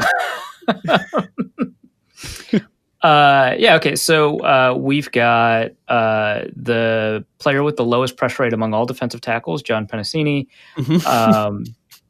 We've got the good Okora, Romeo Okora, and we've got the rookie Okora, Julian Okora, right? Yeah. And then we've got Everson Griffin, who shows up sometimes. He'll have a penalty, and then he'll have a sack, and you don't really know what to make of him. Yeah, that sounds accurate. Yeah, and then a couple of Chicago guys, Nicholas Williams, Christian Jones at the edge. Or is he the edge? He feels like an edge rusher. He's listed as a outside linebacker here. They move him around. They move everyone around. Sometimes he's in the middle, sometimes he's on the edge. But okay. And then this Austin Bryant guy. Tell me what you feel about this defensive line. It's pretty bad. It's not great. John Penn, in terms of pass rush, it's very bad. The only real guy that's creating constant pressure is Romeo Okora, who has 9 sacks on the season, which is just outside the top 10. He's probably going to earn himself a good amount of money, seeing as this is his last year on the contract. But really, there's just the cupboard is bare. They got a couple young guys who they're hopeful in Austin Bryant and, as you mentioned, Julian Okora. But both of those guys have really struggled with injuries in their young careers, barely have played this year at all. So maybe there's something there. We won't know until they get healthy and can play in more than a handful of games at a time. In the interior, though, it's just kind of a mess. Once Danny Shelton suffered his injury and hasn't come back from, although there's a small chance he plays because I believe he returned to practice last week from the IR, but they haven't activated him yet. Unless he has a playtime incentive that he's about to hit. Right. I don't know why you would do it, but I also don't know why you would return him to practice last week. So maybe that's a sign they're trying to get him in there. But as you mentioned, John Pennicini, the team's 6th round rookie, not a terrible run defender, but he's a pure nose. There's no pass rush involved in his game, and there probably never will be. He'll just kind of. It doesn't even look like he's attempting to rush the passer sometimes. No, I don't. He's just look, I'll just stay here. And maybe that's probably the Matt Patricia influence, honestly. Just telling you, no, your only purpose of existence is to stand your ground. That's it. Yeah, you got to make those linebackers look good. We'll talk about that in a second. Please no. How do you feel about Everson Griffin? Honestly, I think he's actually played pretty well. He's definitely one of the more interesting guys to cover on the team. Did miss a couple games due to what is presumed to be a positive COVID test, given some of his Instagram videos while he was on the COVID list. Again, very entertaining guy. Yeah. But I think he's generally played fairly well. Picked up a sack last week. I think he's got 2 or 3 or 4 with the Lions so far. And given that he's only played in a handful of games, it's not bad. I think I'm also jaded at this point, whereas if you can get your hands on the quarterback more than once in a game, you're an elite pass rusher in Detroit. So, that's a good point. Yeah, I know. I think he's been a welcome addition, but given that everything else is going poorly, one that you probably wouldn't notice much. We're far from the days of Kyle Van Bosch, huh? A little bit. maybe you give Julian Okora some red contacts. Yeah. Red contacts and a goatee, and he's there. Hey, he's good to go. Yeah. So yesterday I tweeted out. So we're recording this on Monday, which is why we don't have as much information on the Lions injury stuff as we might want to. Yesterday I tweeted out that the Vikings were down to their 18th linebacker, and I was not confident. And mind you, they missed 80 tackles against the Bears. I was not confident that was necessarily a worse situation than the Lions having their starting linebackers. Yeah. I did not get very much pushback from Lions fans on this take. No. Which means I can begin my victory lap on Jelani Tavai. But also, what's happening, man? Jamie Collins had a good game a couple weeks ago, right? What's going on? Well, yeah, and I think Jamie Collins has had a fine year. Again, with kind of the underlying tone here, that he had no one around him that was, worthy of helping him out at all, and probably at times made him look bad. I think he was okay. I mean, the main story here is they didn't have him on Saturday, and right. it was kind of a situation where all year you're like, this can't get worse. This can't get worse. And then, of course, Jamie Collins goes out and you're like, oh, I forgot. It could totally get worse. Jamie Collins, these might be the worst coverage linebackers I have ever seen. Oh, no question about it. I mean, Jelani Tavai, like you said, been really, really bad. And I hate to continually beat up on the guy because it seems like on our podcast we talk about him every week, and one or two horrible plays where it just looked like he had no idea where he was or was 5 steps behind a guy. I mean, but he's exactly the kind of guy that Matt Patricia likes, though. He's kind of that physical, strong, big linebacker that has no place in today's NFL because everyone is faster than him on the field. Every single person on the offense is faster than him. And so you got him, you got Jared Davis, who's on his last leg in Detroit. You look at the PFF grades of every linebacker that got more than 20 snaps against the Bucs. Tavai was the highest with 40.1. Jesus Christ. Yeah. It's actually a lot like the Vikings PFF grades. It's oh boy, swimming in dark waters here. Yeah. Let's talk about the secondary. We've got some good players here, right? Theoretically, yes. Yeah, one fewer player now, but yes, yeah, and that's kind of the irony of the thing. Like Jaron Kearse, who's apparently getting released, was actually one of the better players in the secondary. This guy's pretty solid tackler, not a huge coverage guy, but has gotten his hands on a couple balls while he was here, and special teamer as well. So brought a fair amount of value, but. I think the Lions probably just did him a favor there. I mean, this is just me speculating here, but, guy that probably wasn't going to get re-signed here on a 1-year deal. Give him a shot to join some playoff bound team. And yeah, exactly. Get an opportunity to play some special team snaps there and maybe even get himself a ring. All right, dude. Yeah, go for it. So we got Amani Oruwariye. Nailed it. Jaron Harmon, Tracy Walker, Daryl Roberts, Justin Coleman. I see Tremaine Brock is on a roster. That's interesting. Yeah, he actually he played last week because the Lions are Cardinal, Seahawk, 49er, I think is his. Yeah, that sounds accurate. I think they just had to bring someone else in because and I don't know if you watch and Jaguars. Wow, that's a lot of teams and not that much time. Yeah, and like I said, yeah, they needed more bodies there because I don't know if you watched that Titans game, but someone named Alex Myers got stiff-armed to hell by Derrick Henry, and I don't think he ever mentally recovered from that. So they just needed to put him on the sidelines and be like, listen, we know that hurts your pride. We know that you just got blasted on Twitter for 3 straight hours. List. Yeah, I'm not even sure he's on the team anymore. He may be on the practice squad. He may just here it is. Yeah, he's on the practice squad. There you go. They bring in Tremaine Brock. He plays about half the snaps against the Bucs because Desmond Trufant's on IR. Jeff Okudah's on IR. Dale Roberts is really more of a nickel corner, but they've had him playing outside corner because Justin Coleman is their nickel corner. And then, you got Amani Oruwariye, who Lions fans have loved since the moment the Lions drafted him because everyone wanted him in the 2nd round. They got him in the 5th round. But once all of his supporting cast has gone away and he's kind of forced to be that number 1 guy, I think the shine has kind of worn off a little bit. He hasn't been nearly as good. Definitely shown some struggles and it's kind of been a pick your poison type of thing with quarterbacks. They can really target any one of those guys and have a pretty safe day. A pretty safe day. All right. Remember when everyone liked Tracy Walker, man? That was... I was among them. I thought he was an up and comer. Me too. I thought he was going to break out. He was having one of those years that felt like just give him 400 more snaps. Right. And the troubles really started in the off season. He started to lose snaps in training camp, and everyone that was watching was just baffled by why. And I guess we're starting to see why, or maybe I don't know.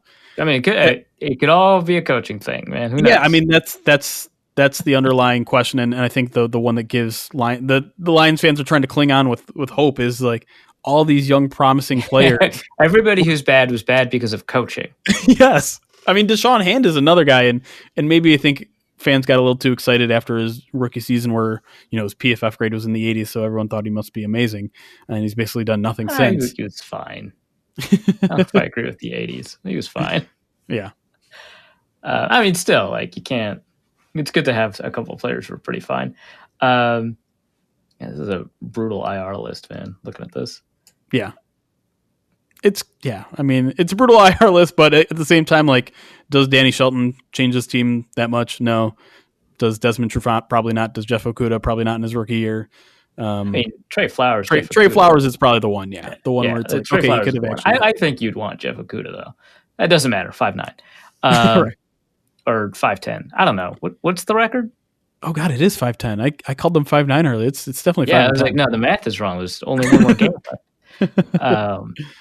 All right, and then, we got the Lions, not just Lions' best player, the best player in the league at his position, Jack Fox. Yeah. I don't even know what else to say. Jack Fox or Aaron Donald? It's a question for the ages. I'll leave it up to the listener. And then you've got Lions legend Don Wilbach. Wow, this is a stacked special teams unit. Jamal Agnew just returned a punt for a touchdown. True.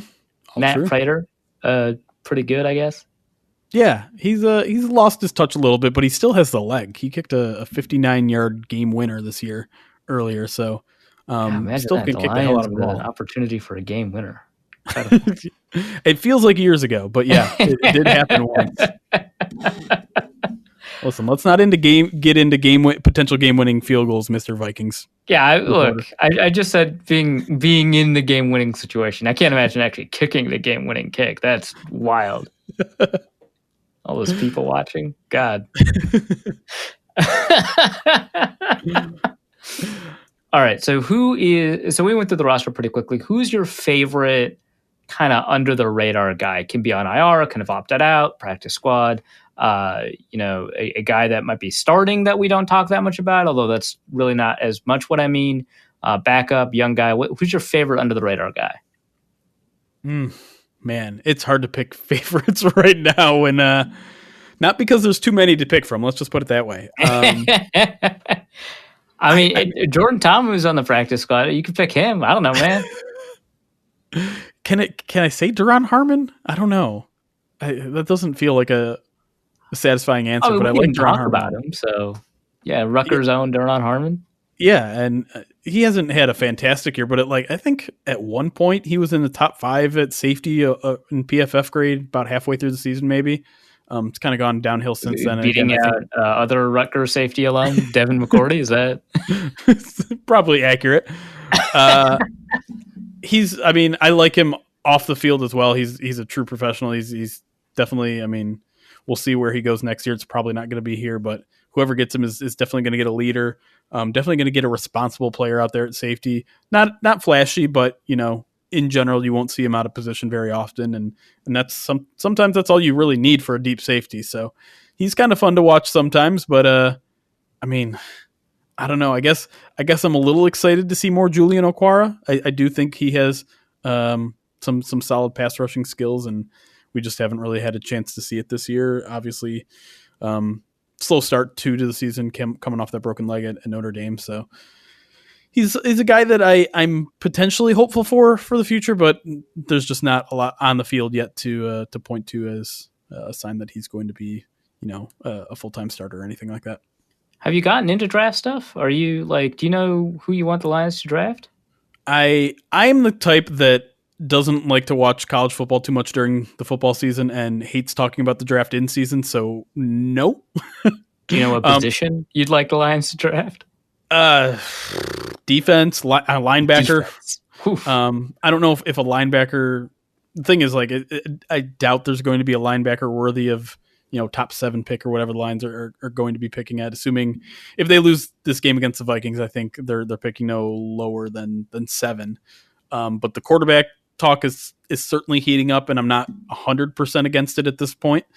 It does make sense to start thinking about the future, especially with a new GM, especially with a new coach, especially with Matthew Stafford with only a couple of years left on his deal and dealing with multiple injuries, and him also being literally the only tradable piece on your roster.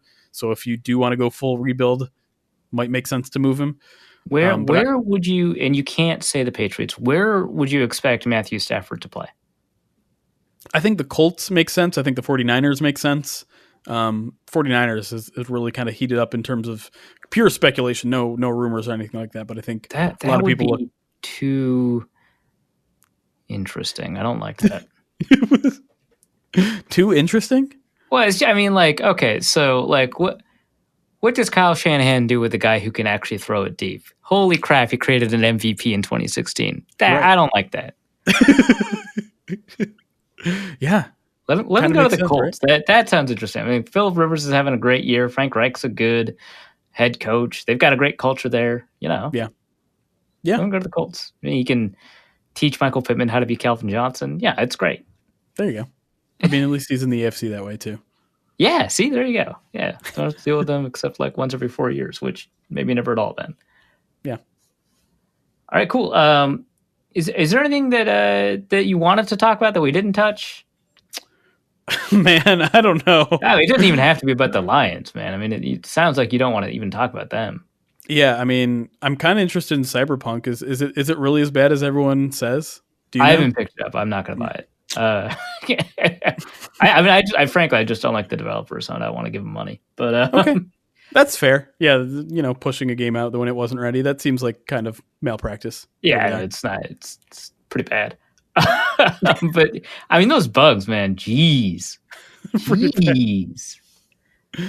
With crunch, God, man, I can't imagine like being one of the actual like developers that worked on the game and just like having to do 80 to 100 hour weeks just to see this get pushed out. And this is the response. Like I would quit. Yeah. Sue? Like I might quit games development for that would crush me. Yeah. It's pretty brutal. Yeah. So there's that. So that was good fun to talk about. Yeah. Anything else? What's your favorite place to eat in Detroit? Favorite place to eat in Detroit? There's a pretty good taco joint by me called Barrio that I enjoy. Okay, I love that because there's no way I'd be able to find that with a name like that. That's incredible. I love it. Yeah, and that's the best part, right? Is you got to find the hole-in-wall places. And I know everyone's thinking like Detroit, that's taco joint. That's what you're going for in Detroit. Minneapolis has an outstanding taco joint, or I don't know if it's still outstanding because it burned down and they moved location. So like who knows? But El Taco Riende, and it is one of my favorite places to go in Minneapolis. Like if you've got like a strong enough immigrant culture, which Detroit absolutely does. Yeah. Middle Eastern food is fantastic here. Oh yeah, I mean people won't stop talking about that. But like, yeah, no, for sure, yeah. Then yeah, I mean you could find like just the most unusual, like that city has good whatever, and it's like yeah, no, absolutely. So no, I get it. Yeah. All right, cool. Well, I'm gonna have to ask you for a game prediction. Oh God! Look, you don't have to invest yourself in it. All right, 38-17. Who? Vikings. Oh, okay. Yeah. Gee, that's aggressive. 38. I mean, have you seen the Lions defense lately? Look at the last few games and what they've given up. The offensive line, defensive line is going to be like the movable object versus the resistible force. It's going to be very interesting to see who collapses first. But I mean, 47 to the Bucks, 46 to the Titans, 31 to the Packers, 30. Yeah, and those teams have scored 41 points, to the Texans. Man. Yeah, but I mean, say what you will about the Vikings, they have weapons. They have people, and they have a quarterback that can usually get it to those weapons. I don't know what's going on during the rest of the game, but yeah, the special teams are a disaster. The defense has been a disaster. The linebackers don't even exist, which I guess you know a little bit about that. But sure, it's been easy to get down on the Vikings. Over the y'all put up 33 against the Saints. That's something. Yeah, technically. Technically. Yeah, I mean, by rules, those points have to count. All right, thanks so much for coming on, especially on such short notice. And after I completely biffed the appointment time I set up. I wasn't gonna mention it. You could have gotten off scot free. No, I have to own it. You were the guest. I monopolized your time and then abused it. That's my fault. I'm sorry. I'll say that on air. So thank you so much for coming on, especially for a game that nobody wants to talk about. Literally, my only show note from this interview is to make sure that everyone watches that video of Matthew Stafford wired up. So I think everyone's going to come away with a positive memory, which is to leave this podcast and watch that video. Absolutely. All right. Thanks so much for coming on, man. No problem. All right, let's go to the mailbag. And the first question is from Josh, who asks, what did we do to deserve this? Well, we've discussed on the show previously and my athletic mailbags, the universe does not care about you or your well-being, and your persistence in attempting to find meaning is part of what hurts you. Yeah, so stop it. Kyle Slaby asks, I don't know if this front seven could ever be schemed to succeed, but was that performance enough to heat up Zimmer's seat? Has he relied too often on the, quote, injury bug excuse over the years, or is this just more bad luck from an unlucky franchise? I'm gonna be curious to look up the year-end adjusted games lost rankings from Football Outsiders, which attempts to determine how many games were lost due to injury. It's not complicated formula, but more complicated than you'd think, because it also uses like partial games lost, using the injury reports and stuff like that. And it attempts to try and figure out kind of who was going to start and who wasn't. And I don't know if they do a really great job of figuring out a preseason injury. Like, I don't think that, for example, when Phil Lodeholt got injured and retired, he counted that year as 16 games lost for the Vikings or anything like that. So I'm kind of curious if league wide that's going to end up looking like a worse than average injury luck situation, because the Vikings offense pretty healthy, right? I mean, Adam Thielen and Justin Jefferson healthy all year. Most of that offensive line healthy all year. Obviously, there's a little bit of a guard problem midway through the season, and you lose Pat Elflein before he hits waivers and goes to the Jets. But for the most part, pretty healthy. Dalvin Cook you have for almost the entire season. Kirk Cousins doesn't miss a game. So on offense, you're fine. On defense, I mean, the injuries kind of pile up and they become exponentially worse problems, like we discussed. Like, I think going from cornerback 1 to cornerback 2, that's pretty bad, but it's almost, twice as bad to go from that to cornerback 3 and from 3 to 4, right? Like, it's just, as you get closer to kind of the replacement level NFL player, like off of a practice squad, the more significant that loss is. And so I would say that this year provides a kind of another example of kind of what happens when the injury bug hits. That said, I do think saying that we should provide some latitude for Mike Zimmer because of those injury problems does not mute our criticisms of the things he was in control of and didn't do. I think that it is always, I don't want to say embarrassing, but I think it should be upsetting as a coach for a sports writer or a group of sports writers, because the entire Vikings beat talked about this, to continuously raise a question about a way that you need to coach, and for you to say, no, I don't need to do that, and then 4 weeks into the season say, I needed to do that. Like, it is not good that, idiots on the outside will say something like this about coaching, the thing that you're an expert at. And in this case, I mean, adjusting your defensive scheme to account for the fact that you lost 3 veteran starters with years in the system and you have a bunch of rookies, and that your most experienced player is a second-year 6th-round pick in Chris Boyd. Like, it should have been clear that you cannot run the same really complex defensive scheme. And so when we ask in the offseason and in training camp and before week 1 and after week 2, do you think you need to adjust your defensive scheme to make things easier on the cornerbacks? And you say no. And then after week 4, you say we needed to adjust our defensive scheme to make things easier for the cornerbacks.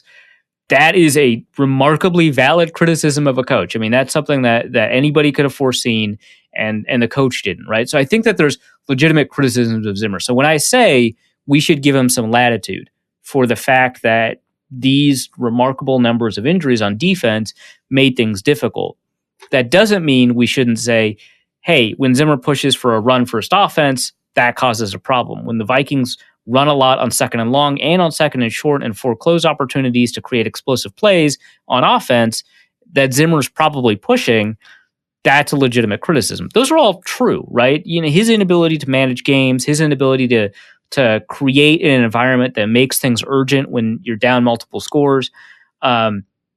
Even if he's a primarily defensive coach, I mean, his job is head coach, it's not defensive coordinator. We can criticize him for all of these things, right? We can criticize him for being fairly stubborn about the Shamar Stephen stuff, because I think that probably plays a role in the Vikings' lack of investment in three technique for him to be as adamant about Shamar Stephen's value to the defense. Like, and this is like the Anderson Deo problem, right? Like, when you've got a defender that knows your scheme inside and out and does not make mental mistakes, does not make errors about what needs to be done from an assignment perspective, it can be really appealing to continue to play that guy as the starter. But even though he doesn't make mental mistakes, right? Even though he knows the defense inside and out, even though he can line up other players, right? That doesn't mean he's the better player. I'd rather have the guy that's going to make a couple of mistakes so long as he gets to at least make a couple of plays, right? Like, and not that they had that guy. I'm not saying that they had that guy on the roster. I'm saying that they never chose to get that guy because they were so comfortable with how well Shamar Stephen was accustomed to that defense.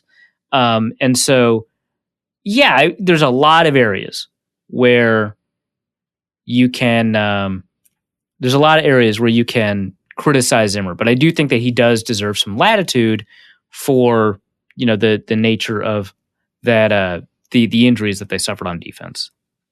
Just a rough year overall. Kyle Sleevey also asks, who is the team's defensive MVP? Sure, the obvious answer is Kendricks, but could you make the argument that it should be Hunter? I think you can make that argument. I think that, like, when you take a look at kind of the historical value of these positions, edge rusher tends to matter more than linebacker. But I think the drop-off that the Vikings experienced at linebacker was more significant than at edge rusher, and I know that the defensive line was cheeks. Like, I know it was awful, right? Like, but Ifeadi Odenigbo had a pressure rate of 10%. That is below league average, but it is also, like, not replacement level play. It's like 43rd, I think, what his pressure rate was at the end. And Hercules Mata, his pressure rate was also 10%, but that's not really the same because he was rushing a lot on third downs, and your pressure rate's double on third down, so it looks a little bit better than it actually is. But, you know, his pressure rate wasn't fine, but it wasn't catastrophic either. And obviously, you know, Jalen Holmes was one of the worst pressure producers at the edge position this year in the NFL. But I mean, DJ Wonnum he's 8%. I mean, that's really bad too. But like, it wasn't like missing 4 tackles like Todd Davis did like 2 weeks ago, right? Like that. I mean, that's just brutally bad. So I think the defense was like a between weeks, I want to say 5 and 12. So what is that, like 8 weeks? But there's a bias. So those 7 games, essentially. The Vikings defense was like 11th best in the NFL by EPA per play, I want to say. Something around there, right? It might have been 15th, but, you know, 11th to 15th. It was above average in some respect. The degree to which it's above average, I guess I don't know the specifics of. That is without Danielle Hunter. That's without Yannick Ngakoue for most of that. They don't have edge presence, but they're an above average defense. Since Eric Kendricks gets injured, they drop to like 20. I don't know. I just wrote this article and I submitted it, but they dropped to like 26th or something just embarrassingly bad. Like, that's an enormous difference, right? Like, I think if you add Danielle Hunter to that, you know, let's say it's 15th ranked. Let's be conservative and say it's 15th ranked. If you add Danielle Hunter to that, I think they probably jump up maybe 5 ranks. I mean, he's so incredibly good that you might be able to jump up like 5 ranks. In which case, yeah, okay. 15th to 10th is like fantastic. But like dropping from 15th to 26th, I think that that's a really good case for Eric Kendricks. And I actually tweeted at Eric Eager, whose research kind of drives a lot of people's understanding, but also when I say, hey, a cornerback is more valuable than a linebacker, a lot of that is based off of the research that Eric Eager does, not Eric Kendricks. He probably says the linebacker is fairly important. And I tweeted at Eric Eager, and I was like, hey, so after watching this Vikings game, and after watching this Lions defense, and I think I said something else, like after watching like another team that didn't have linebackers, it seems to me that linebackers are probably more important than your PFF WAR model seems to indicate. Like the on-off splits for Eric Kendricks are insane. And the Lions are not like awful at cornerback, but their defense is abysmal. And it's because they have the worst linebacking core when healthy in the NFL, right? And so there's probably some evidence that linebacker matters more than you're saying. And so I think he said he was having that discussion 10 minutes ago before I tweeted at him. So that's kind of an interesting conversation to have. But I think the evidence suggests it's Eric Kendricks. But I think it's a good conversation to have to say maybe it was Danielle Hunter. Next question is going to be from James Pope, who asks, what does the future hold for Mike Hughes, and why is it so assumed they won't take up his 5th-year option? He's still an NFL credible player. Correct me if I'm wrong, because we've had so many corners go out this year. Was this the neck injury? I think it was the neck injury. It wasn't like there was a player that had like a fused vertebrae, but I don't think he played for the Vikings. I was just looking up somebody else. But yeah, I think it was the neck injury. What reserve injured list? Yeah, neck injury. It's a neck injury. That's pretty concerning. B, a 5th-year option costs like $10 million. Like the Vikings don't have a ton of cap room, and obviously this is for the 2022 season, not the 2021 season. But like, I don't know that he's done anything to earn, and now 5th-year options are guaranteed. There's no moment where you can, like it used to be that you could say, all right, we're extending the 5th-year option, but we can cut you before like the 3rd day of the prior league year or something like that, and we're not on the books for your for your salary. So it's not actually guaranteed; it just guarantees on the 3rd day of the league year. That's no longer true. Now it becomes fully guaranteed. Is Mike Hughes worth $10 million on the market? I don't think so. And I think I've been more pro Mike Hughes than I think a lot of people either covering or following the Vikings as fans. I think his highs are actually pretty good, and I think that they indicate the kind of flashes that come from a player that you can count on to be kind of a cornerback one or a starting cornerback. His low lows are concerning. Obviously, that game he had against Amari Cooper and the Dallas Cowboys, I mean, that's an issue. But I think for the most part, he's a pretty good player. But I don't think that he has demonstrated that well enough for you to be able to offer him a $10 million guaranteed contract, which is what this is. So I would like to see him get another chance at the Vikings. He'll get that next year without the 5th-year option, and it can be a Kyle Fuller-like situation where the Bears did not give Kyle Fuller a 5th-year option, and he played his way into a new deal anyway. So it would not be the end of the world for Mike Hughes. But I think he needs to prove it. I think the Vikings need to invest at corner anyway. Maybe not a first-round pick, obviously. There's so many problem areas. I like Jeff Gladney. I like Cameron Dantzler. I don't think there's a Vikings fan. I shouldn't say that. There's all kinds of Vikings fans. But I don't think there are many Vikings fans that don't like the two of them as potential corners of the future. But A, there's 3 starting corners in the NFL now. B, we know what the corner depth is like. So I think that they should invest like maybe a 3rd-round pick at corner. But I would like that pick to be redundant. I would like Mike Hughes to make that redundant. So I don't know that with his injury history, which is there's now multiple injuries that you have to worry about, especially one as persistent potentially as the neck, and his up and down play. I don't think that he's worth $10 million. I think that you let him play out the season and earn a new contract. Next question is from Stezo, who asks, who from the specialists, kicker, punter, long snapper, do you see back and on the roster week 1, 2021? All of them, honestly. I think that Zimmer's trust in Dan Bailey mostly bore out. Obviously, he missed an extra point, but he didn't miss any of the other kicks. And if he didn't have that history of missing 4 kicks in a row, I think you'd take that. It's just like the concerns about it not going away, right? The Zimmer just does not want to worry about the kicker position. Like, his philosophy surrounding that position is, I never want to think about it ever. And I think he is more likely to get that with a veteran with a strong history of production than he is with a rookie. He has had a couple of guys be rookies at both kicker and punter, and they have just not worked out for him specifically. Daniel Carlson seems to be doing famously well. He missed a game-winning kick, so whoops. But otherwise doing pretty well with the Raiders. Yeah, I mean, that's all well and good. But, I mean, Zimmer doesn't want that uncertainty. So I think we see all of them. I guess the one I don't know about is Andrew DePaulo, the long snapper. And, man, I still can't get over how bad a pick that was.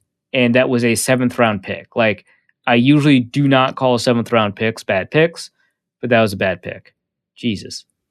Next question is from Ryan, who asks, in honor of Courtney's argument with Twitter, should we assume this defense will return to form in 2021? This season was horrible, but there are a lot of talent returning from injury. But is it enough? Yeah, so Courtney wrote a piece saying, we'll expect to see what these 3 players return. Danielle Hunter, Michael Pierce, Eric Kendricks, but also you get Anthony Barr back as well. We'll see these players return. I think the headline was something like, that's not going to be enough to get the defense back to form.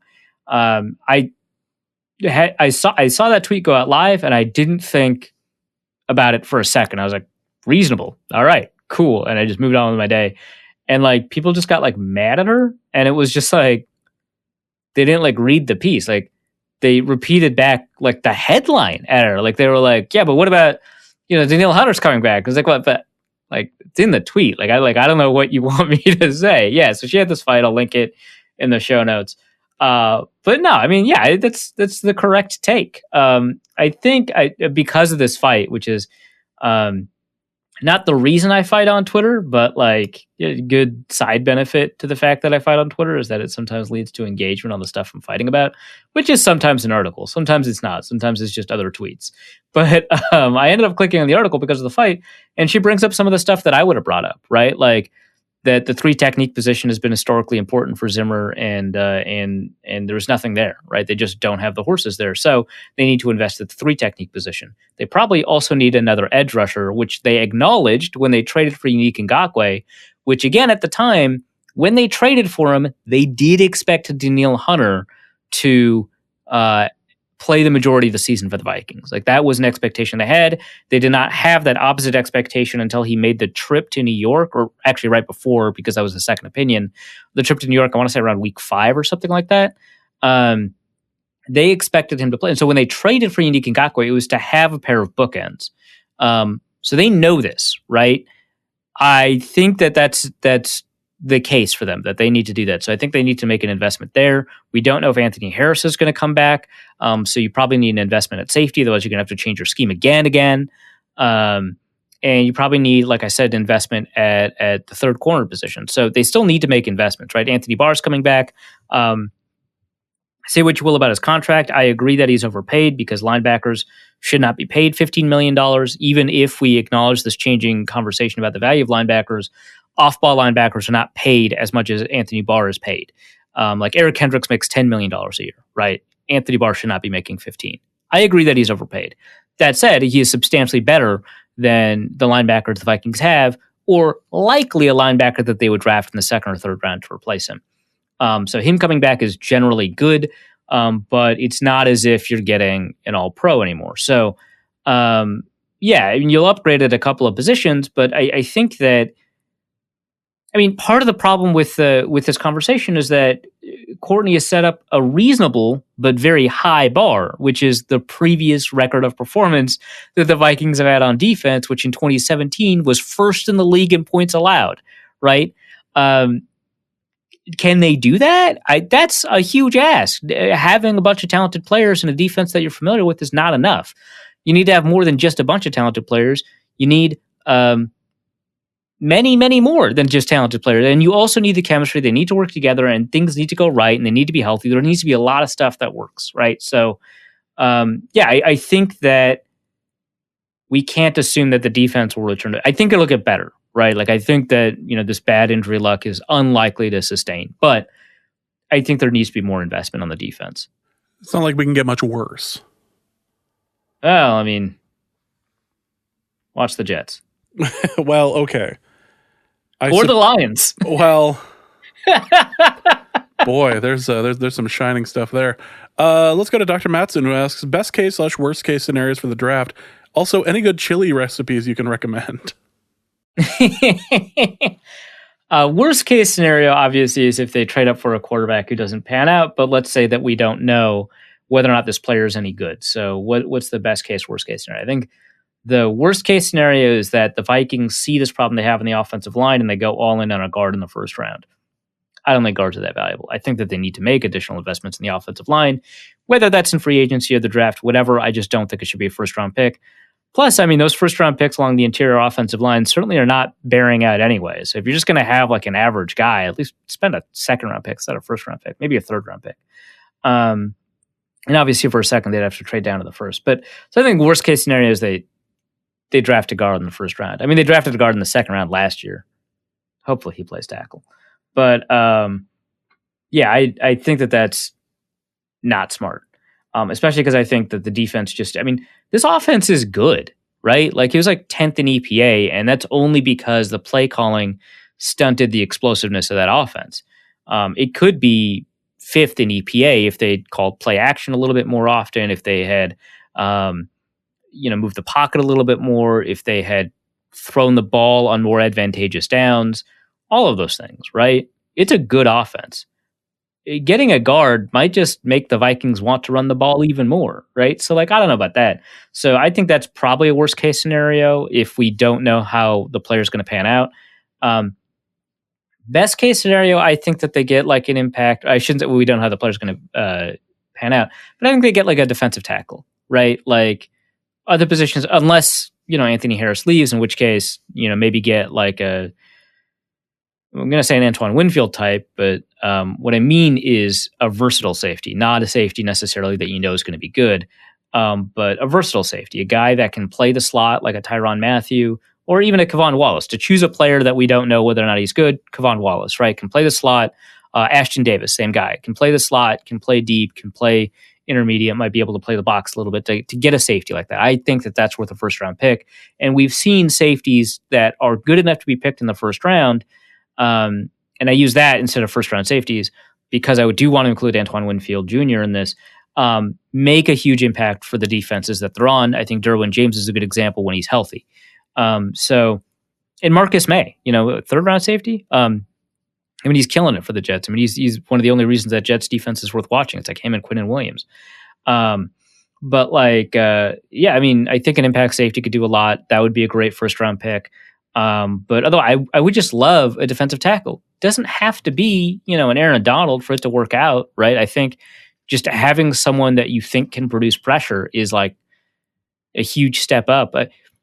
Last year, Shamar Stephen was the least pressure-producing defensive tackle in the NFL. This year, it's John Pennicini. We covered that in the Lions preview. But the second worst is Jaleel Johnson. Like, you're not getting interior pressure. Like, get Danielle Hunter back, get Michael Pierce back, get an Impact 3 technique or maybe an Impact 3 technique, and then work your magic and draft a third-round edge rusher again. And you're Andre Patterson. Like, don't rely on DJ Wanham to be Danielle Hunter. I think that my Wanham take has not borne out, but neither has he played well, right? Like, 8% pressure rate is just not good. It just isn't. And so they can't rely on him to make a developmental leap. It'd be nice if he did. But, so I think a defensive tackle would be a good best-case scenario or a safety. So about the chili thing, every year Drew Magary, during the Super Bowl time, Drew Magary posts his chili recipe. I haven't done it... Well, I haven't done it with the corn because he includes corn, which I think is just wrong. quite frankly. But I like cornmeal in chili. Actually, it's a good thickener and it's good for taste. But corn is weird. I like cornbread with the chili. I don't like corn in my chili, so I'm kind of on that one. So I do enjoy Drew Magary's. Included in the recipe, I think, is like the ash from a joint. I've never gone. I've never put the ash from a joint inside of the chili, but it apparently spices it up. Some, I don't know, smoky flavor maybe. Yeah, okay, sure. Yeah, so that's my recommendation for that. Yeah. So if you're willing to do a little bit of extra work, which these recipes very often call for, I'd recommend the Binging with Babish chili recipe. We actually did, like, I think a lot of times people watch cooking on YouTube and they don't do the recipes. Totally fine, by the way. It's entertainment. You don't have to do it for it to be like worth watching. But like, I encourage people to actually do some of these recipes, because the chili recipe that the Babish recommends for the Kevin from The Office chili episode is insanely good. Like, it's one that requires work. Like, you buy the dried peppers, you soak them in broth, and then you blend it to make a paste, and then you pour that paste back into the chili. Like, it's a lot of work. It's phenomenal. It's so good. I recommend that. Alternatively, if you don't want to do all that, I'm going to post the recipe. Go to that recipe anyway, and then instead of the chili paste stuff, just substitute relevant chili powders. Like, it's not tough to make the substitution on your own either. But if you're going to do that, I would recommend blooming the spices in oil for 30 seconds. It's going to make it like really fragrant. So before like you add like the liquid, like the chicken broth or the juice from the can of tomatoes or whatever it is. So, but the basics with Babish and the Binging with Babish chili stuff is just extremely high level. And while you're at it and looking at chili, you can also look at something I enjoy, which is the You Suck at Cooking video channel, which does have a number of amazing videos. I have gone on deep dives of You Suck at Cooking for a while now, and I am enjoying just about every episode. They're getting some of them are just hilarious, including the ramen episode, which I encourage everyone to watch. But he did the chili for the Babish video for the chili dog. That's right. On the carpet. That was the Kevin one. Yeah, that was the Kevin one where he was like, do one for a Babish episode. Yes, yeah, he did one for the chili dog episode, and it. That's right. The video for that is truly astonishing. He even pretends to be binging with Babish at one point. So I recommend checking that out as well. A little less high tech for that one. It is a little less high tech. Andrew Schad asks, if Rick Spielman had the same leeway as the Rays front office this offseason, what blockbuster trade would he pull off this offseason to set the Vikings up for the next 5 years? So I'm so glad you asked this. Not because it's a great question. I mean, it's fine. It's a good question. But because when you asked this, I did not have to Google what this was about. I actually knew a baseball thing. I was very proud of myself. The Rays traded... Actually, so when I was going over it in my head, I was like, the Rays traded Benny Snell. So I already screwed up. But they traded Blake Snell, who, from my understanding, based on the Twitter reaction, went gangbusters. I primarily know him for what he said on the Twitch stream about baseball players returning to play. Seems like a cool guy to me. But also, I guess, is just was he like an MVP of the World Series or something like that? He went gangbusters, right? So huge trade. I think they got prospects in return. Kind of weird. From my understanding, when the Rays make a trade like this, they actually are fairly smart. I don't know. But it doesn't matter. They traded him to the Padres. The Padres are like a fun franchise too, right? Like, I don't know anything about baseball, but huge blockbuster trade. So this is designed to set the Rays up for the next couple of years because they got a bunch of prospects in return. I guess they have a good farm system too, so this should be all fine. I don't know. But what blockbuster trade? I wrote down Harrison Smith. I don't think that you can trade Kirk Cousins. I also don't think they would. But I think that a good enough offer, they trade Harrison Smith. Tough to say after the Saints game, but he's actually been pretty good this year. I think a lot of people like Harrison Smith is washed. I think that was the instant reaction to him missing that tackle. I don't think he is. And I thought he was playing well this season. He was just playing in a role that made it more difficult to highlight what he's good at. And so I was like, well, what does PFF say about him? They have him as the 7th best safety in the NFL, which I think is remarkable. I think you're not at the peak of his trade value, but you're peaking, relatively speaking, in terms of what he can provide you as a trade asset.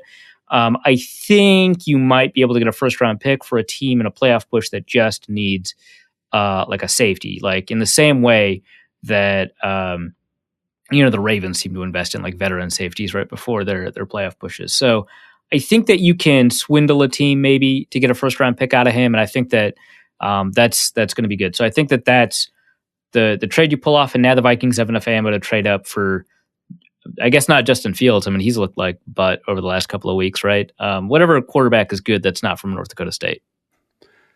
Safety is one of those positions that's overrated until you need one, or need a halfway decent one. So that seems like the sort of thing that you could find a market for. Yeah, I think teams are, especially because the safety. My understanding is that the safety value in the draft this year, and I just said, draft a safety, but I like Anthony Harris. I want them to re-sign him. He's young. Harrison Smith, I like him a lot, but he's older and needs to be replaced long-term anyway. Trade Harrison Smith, use that cap space to re-sign Anthony Harris, draft a safety. But I think that other teams are going to be less comfortable with the safety market in this year's draft, and so they might be able to trade a first-round pick away. Conversely, with Rick pretending he's the Padres, who does he sell the farm for to win it all in 2 years? Matt Stafford. No. I was going to say, it's going to be Carson Wentz, isn't it? Oh, gross. So I was talking about this with Draw Play Dave. He's like, would you rather have the Vikings invest in, assuming that the cost is the same? You don't have to give away any draft capital. You give them a league minimum salary or whatever, or $10 million or whatever it was. Who would you rather do, Mitch Trubisky or Carson Wentz? And I was like, man, they're both playing really poorly this year. Obviously, Trubisky's statistically been productive over the last couple of weeks. And honestly, actually had a fine game against Jacksonville.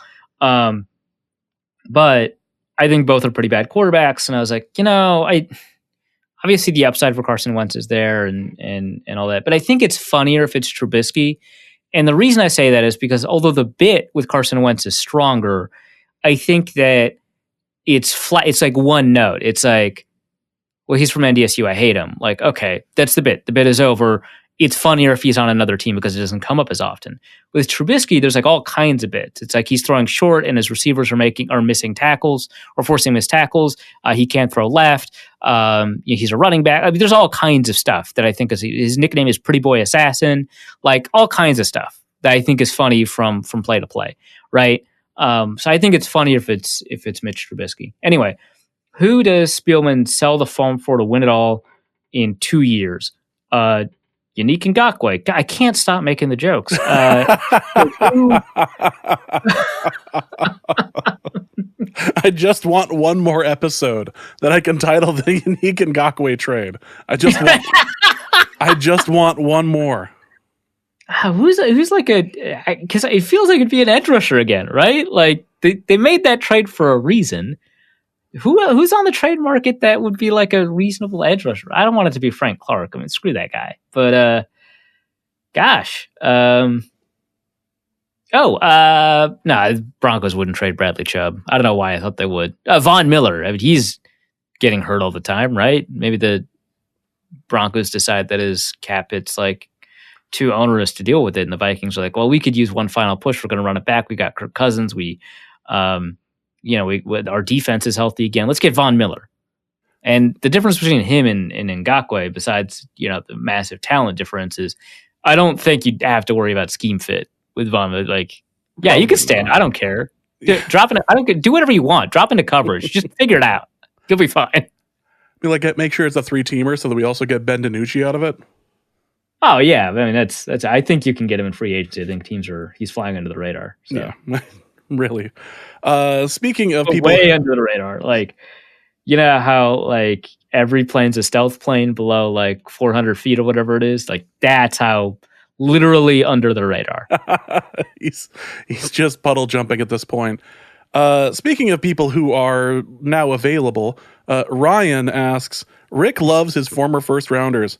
Does he dare put in a claim for Dwayne Haskins? Related question for James's strip club corner. How do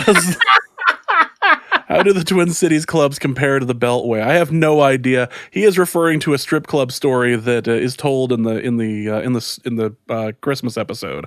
In case you are curious, it's more about the lore of this particular venue in St. Paul, which is, as far as I know, still open in defiance of like all good taste. But not just the COVID protocols, but also the concept of taste. Yes, exactly. There are plenty of stories there that cannot be told. However, there is a story of the actual place itself. I would an amazing Yelp review, like one of the best Yelp reviews you've ever heard. You got to listen to that.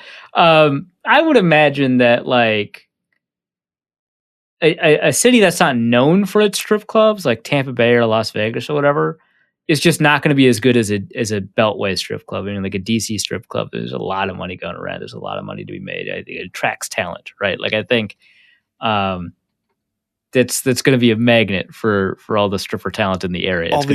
All the lobbyists. Yep, all the lobbyists, and whenever James Harden comes into town, that's when he gets better. Right. Yeah. Actually, that would be the way to look at it, is to pull up the James Harden.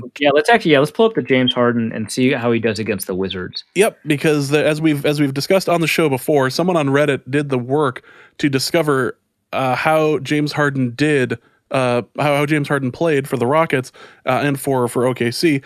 In like depending on the quality of the strip clubs in that particular area, and they found that he was doing better in certain places where they were better. So, Arif, what do you have when you pull this up as far as his play in the Washington metropolitan area?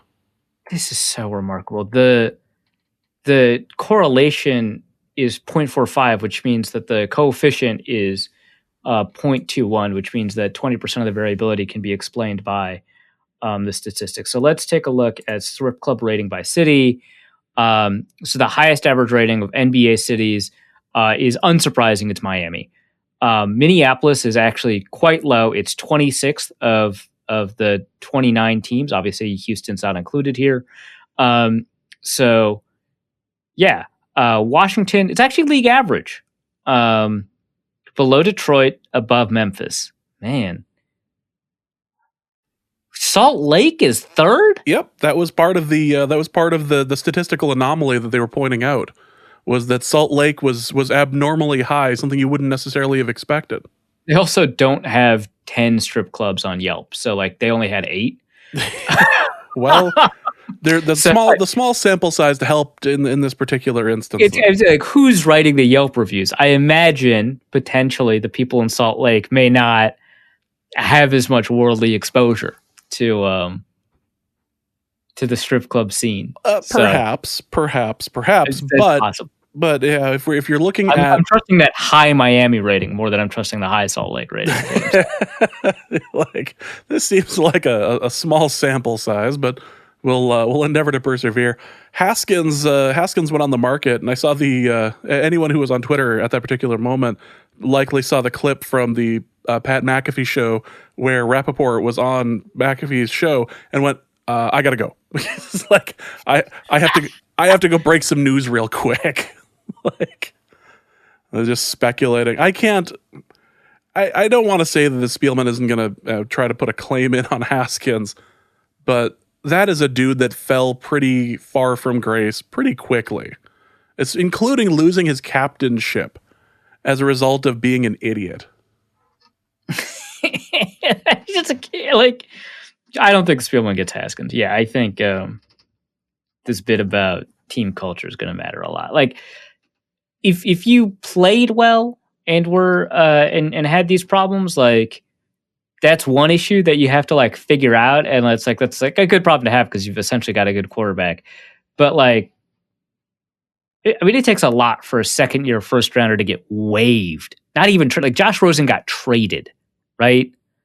Like Haskins got waived in his second year. Yep. and it's like I was gonna compare that to to the quarterback for the Raiders, who really is the gold standard for the worst picks ever, Jamarcus Russell.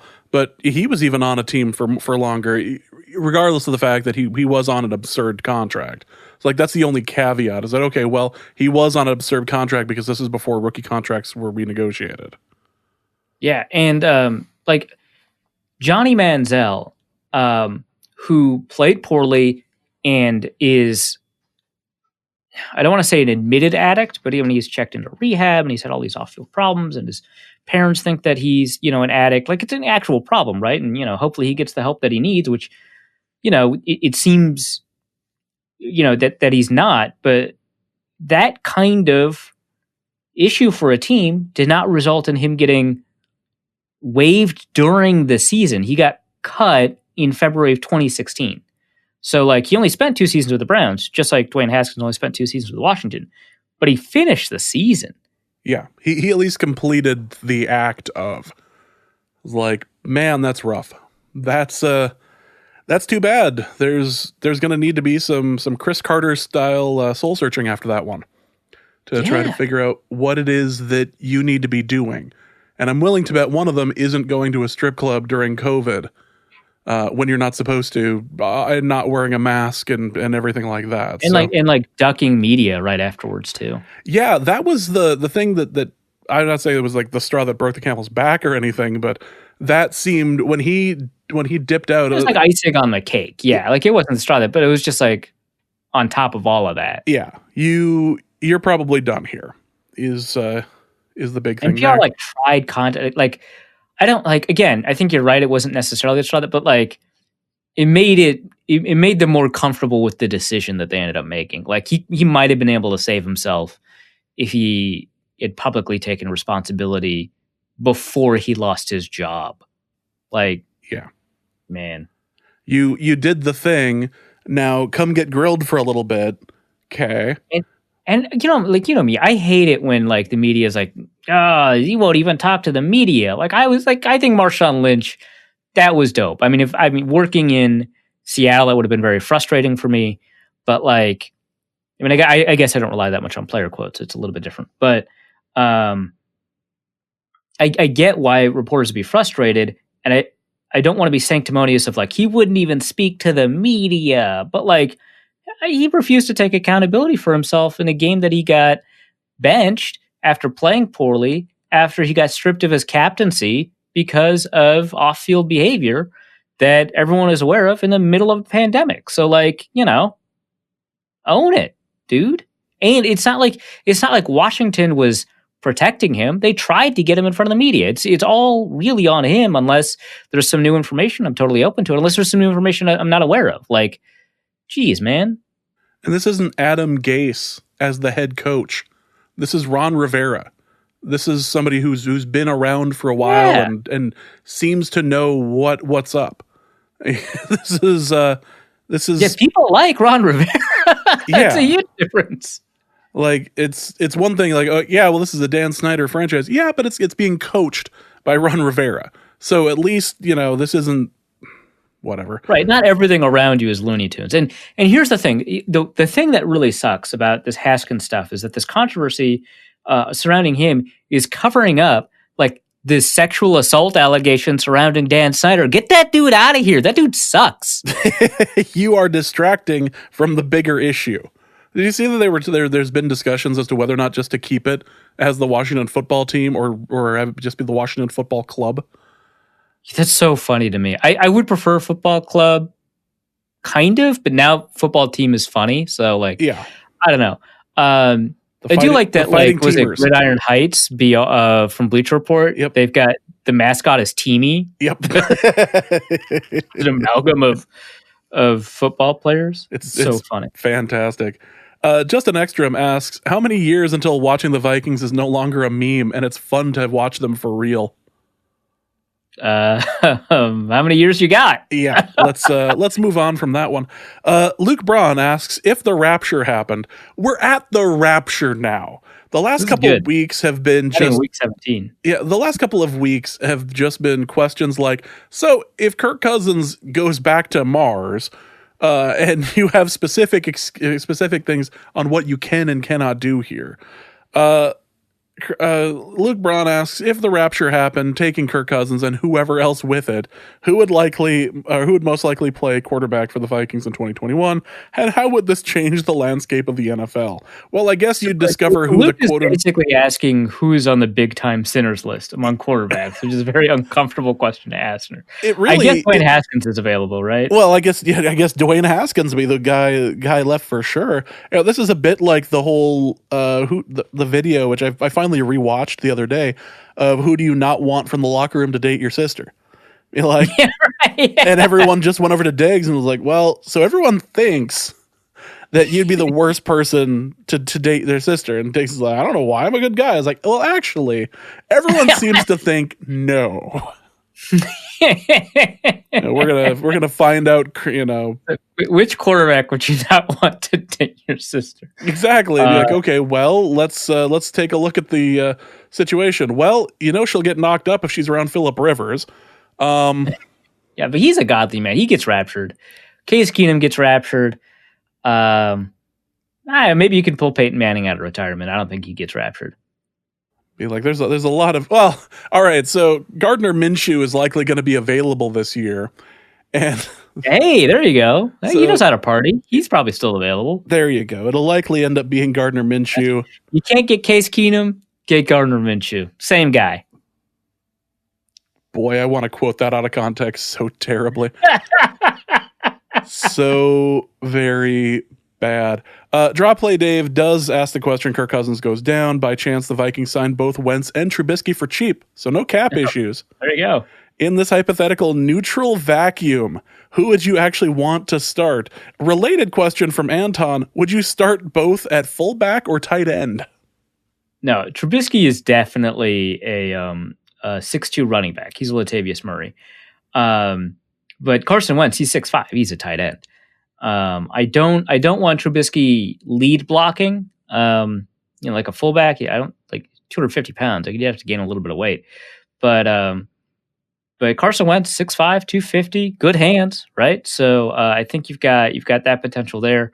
Obviously, is kind of vaguely familiar with how an offense works, so should be able to pick up a West Coast playbook. Yeah, but I think Trubisky is more of a big back than he is a fullback. Like, I think he's a running back. But yeah, I think the good thing about Trubisky is that you could probably get him on toss sweeps too. Like, you don't have to just run him up the middle. I think you get him on the outside as well. Plus, I mean, you could run a Philly special with him, right? Like, give him the ball, let him throw to Carson Wentz, and maybe Wentz will catch a touchdown or something. Maybe he'll contribute in the playoffs. Who knows? As long as it's to the right and not to the left, yeah. Yeah, for sure. But I mean, it's a trick play. And you're only gonna run it like 3 times a year. So, well, yes. Damian Barrett asks a question that's going to send us off for a bit into stat world. Leaving aside leagues with questionable kicking rules, and we will cover the championships here in just a moment, has there ever been a Vikings or any game that has had such devastating implications for fantasy leagues, especially taking into a fact that for most of the competitions, this was the championship round? Yeah, so I looked this up. I mostly looked up Vikings players. I can probably just look up played the Vikings as well. But there hasn't been a game as impactful for a Viking in weeks 15, 16 as Alvin Kamara, which is unsurprising. I think Alvin Kamara just set our PPR record, something like that. So it was unlikely that was going to happen because it's a record, right? But the best game I could find for week 15, 16 was Adam Thielen. So I think the most fantasy points outside of PPR was Teddy Bridgewater, but he's a quarterback. They tend to score the most points. It doesn't really count. But it was Adam Thielen. Where's the game here? That was a Lions game, wasn't it? No, this is looks like it was 2016 at home versus Green Bay. Oh, that's right. Well, that's what it was. Yeah, so Sam Bradford was throwing him the rock. 200. So he had 1 rushing attempt for 4 yards. That's not the meat of it, obviously. 202 receiving yards, 12 receptions. So that's 32 points right there, plus the 2 touchdowns, which is 12 points. So that's, I guess 44. Plus you got the You get the 4 yards, so 40 odd fantasy points. What do they list this as? Screwed that up. So I think that is a pretty good example of a 44.6 points. That's pretty huge, right? 40 plus points. Yep. If you had Adam Thielen in 2016, you're a madman. I mean, he had just broken onto the scene, but Yep. Good on you. That's a big one. Let's see, how many points did he? I'm taking a look at his 2016 game logs, because in 2016 he had 2 games of 100 yards before that. 2 games of 100 yards. And then in week 14, in week 15, game 14, he had 0 yards. So it may not have been bold for you to start him, but you would have been nervous. And then he pulls it together for 44 points. Likely one of those, on Yahoo, a million people drop this player that week. Yeah, exactly. Yeah. Yeah, and so you not only keep him, but you start him. Good job. And then I also tried to look for the opposite. Who would have I expected to score a ton of points for me? Who would have I paid up in the draft or paid up a lot in a trade to get and absolutely screwed me? And the answer is 2012 Adrian Peterson. Which is hilarious. Right? Like, absolutely nuts. Week 16, in the middle of 2012, it's the end of the year too, right? So he's averaging like 200 yards a game over the final 8 games, right? So he's in the middle of this 200-yard game like streak, or at least average, right? You're getting like 25, 30 points a game from this dude. I mean, he's in the middle of a remarkable season. You start him up against the Texans, he gets 8.6 points. I would tilt. Like, I traded away. I built my team around this guy. I traded away my starting quarterback so I could get Adrian Peterson. I got Carson Palmer or whoever in return. It sucks. But I'm winning games because I got Adrian Peterson, especially in this final stretch. I'm getting 30 points a game, 8.6 points. Would absolutely tilt. And then also... I was actually in a league that year, and I had Adrian Peterson. I remember that very clearly. And I was in a league that did this stupid rule where it was 2 weeks counted as one playoff game. Oh. And so he did miserable against the Texans, and then he destroyed the Packers. And his win against the Packers was why I ended up winning the championship that year. It was just absurd. But yeah, I did a game, or I had a championship league that went into week 17. It was just miserable. And they had that rule for like 2 more years until they finally decided to change it. They're like, people are benching during week 17. We shouldn't do this anymore. It's like, yeah, I know. Incredible. And then another example is 2007. Obviously, Adrian Peterson just broke onto the scene, had a 296-yard game earlier that year. Week 16 against Washington, he gets, where is it? Right here. 27 rushing yards and 21 receiving yards. But 2 receptions, right? So you got a couple of PPR points. If you get like 6 points from this dude, I think in 2007 you probably would have traded for him, because I don't know how you would have drafted a rookie running back at that point. I mean, Oklahoma, remarkable guy, drafted 7th overall or whatever, but like, you had Chester Taylor there, so yeah, you wouldn't be in a hurry. You probably, if you had him, good on you, or you traded for him, in which case that week 16 game must have been a huge tilt. Yeah, and we were talking before the show about like most points scored by a Viking for fantasy purposes, and that one, the 2007 game against the Chargers, ranked pretty high. That might be actually the highest one, because the yards, the touchdown, and the couple yards passing that he got on a bubble screen. But yeah, it was just like, that was about it, but nowhere near the damage that 6 touchdowns does against you. Yeah, let me take a look at most fantasy points by a Viking since 2005. All of these are since 2005, because like, who's playing fantasy before then? I mean, like, if you were, dope, but other than that, unlikely. Yeah, so PPR, it's actually Adrian Peterson's game against the Chargers is 2nd. Can you guess what's first? Wow, Adrian Peterson, that game is 2nd for most. In in PPR leagues. In non-PPR leagues, it's first. Well, boy, I can't even imagine who would end up getting. I'm trying to think of high touchdown games plus yards. That's the key. Boy, is it a game with Percy Harvin? Nope. Although, I mean, fair. Who is it? It's Dalvin Cook, and it was this year. Really? Was that the game where I was tracking who was going to score the most touchdowns in a game? Yeah, I think so. Yeah, it was against the Packers, November. Dalvin Cook goes off for 163 yards, rushing, 63 yards receiving. But the key here is 3 rushing touchdowns, 1 receiving touchdown. So yeah, that's the one that outscores in PPR leagues, Adrian Peterson. Now I think DraftKings has a 100 like a 3-point bonus for 100-yard games. And Dalvin Cook did not get 100-yard receiving, so he didn't get a huge bonus there. But I think they also give like a bonus for 200-point games. So Adrian Peterson jumps back up on top in DraftKings points. But yeah, PPR, Dalvin Cook, and then the highest receiver game is in fact that Week 16 matchup that Adam Thielen had against the Packers in 2016. But 2019 against Philadelphia, Stephon Diggs, 43.5 points, Week 6. So yeah, that was a win. That is crazy. Before we move on to the next question, this seems like a wonderful time to talk about the Norse Code Fantasy Leagues. And there was a game that happened in the championship this weekend that really summed up everything amazing about this league. And it's just, when it rains, it pours, for more or less Steckel. And this is what he had to deal with.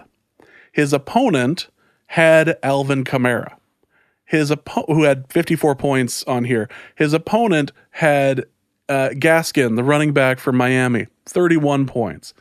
His opponent had a pretty good overall week. You know what he had? He had negative 45 points from the Tampa Bay kicker. He had 2 missed extra points from Tampa Bay. That just... And the only reason why he was anywhere near... did he even score 100? He didn't score 100. It was because he had Josh Allen. But like, this is... He lost 97 to 172. And this happened in the championship. 172. Oh my God. The championship. Man, it just hurts to look at.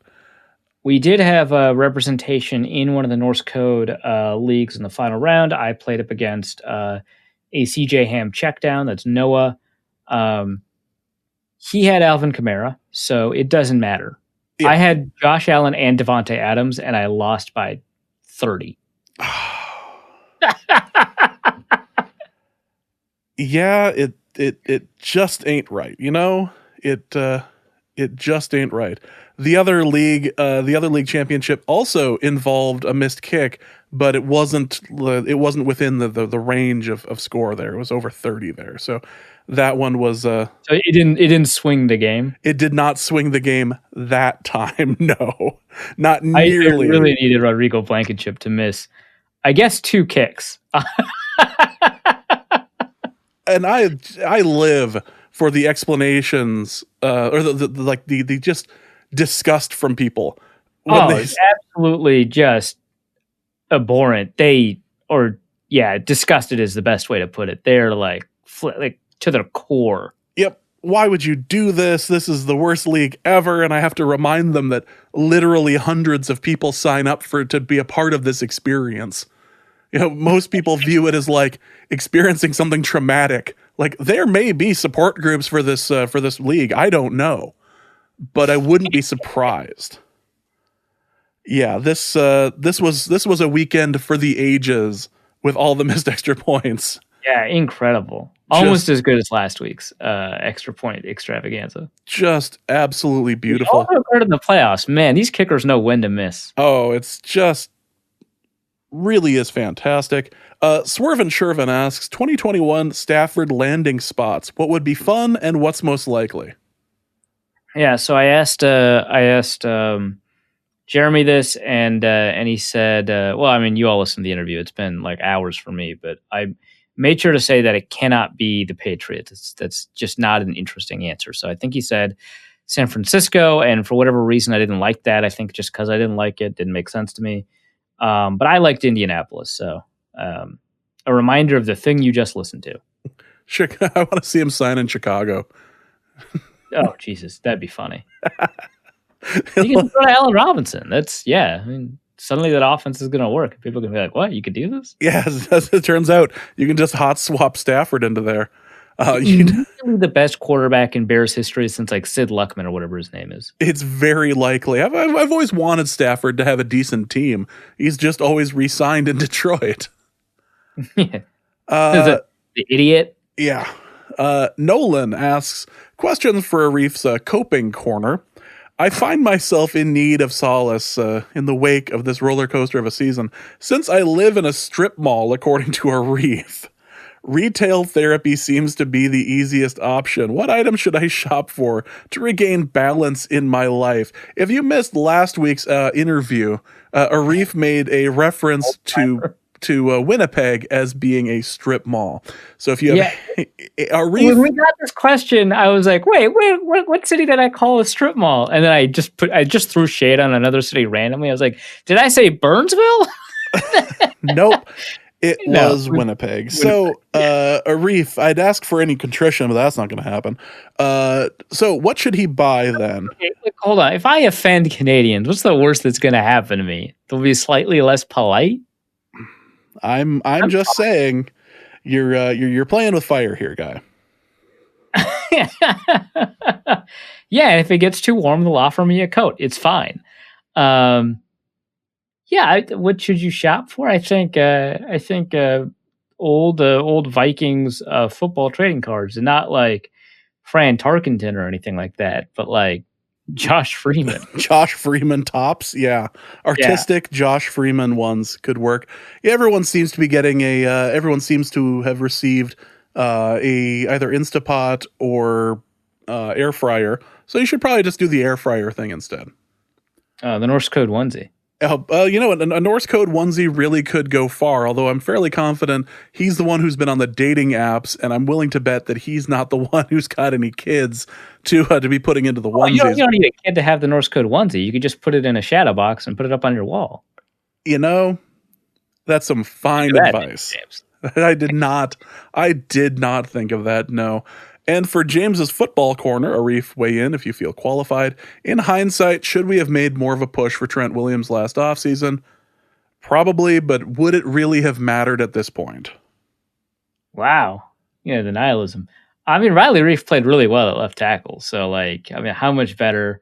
Maybe you push Reef to guard, and then you don't have to worry about Dakota Dozier. Maybe that would have helped. But then you have to worry about, the tremendous cap hit and what sacrifices you have to make elsewhere, and at the time you don't have the Michael Pierce opt-out to help you, so that's tough. Yeah, there's no good situation there at all. Delta BC Dad asks, question for Big Mono's car and marital corner. We need to replace our minivan because the engine is blown.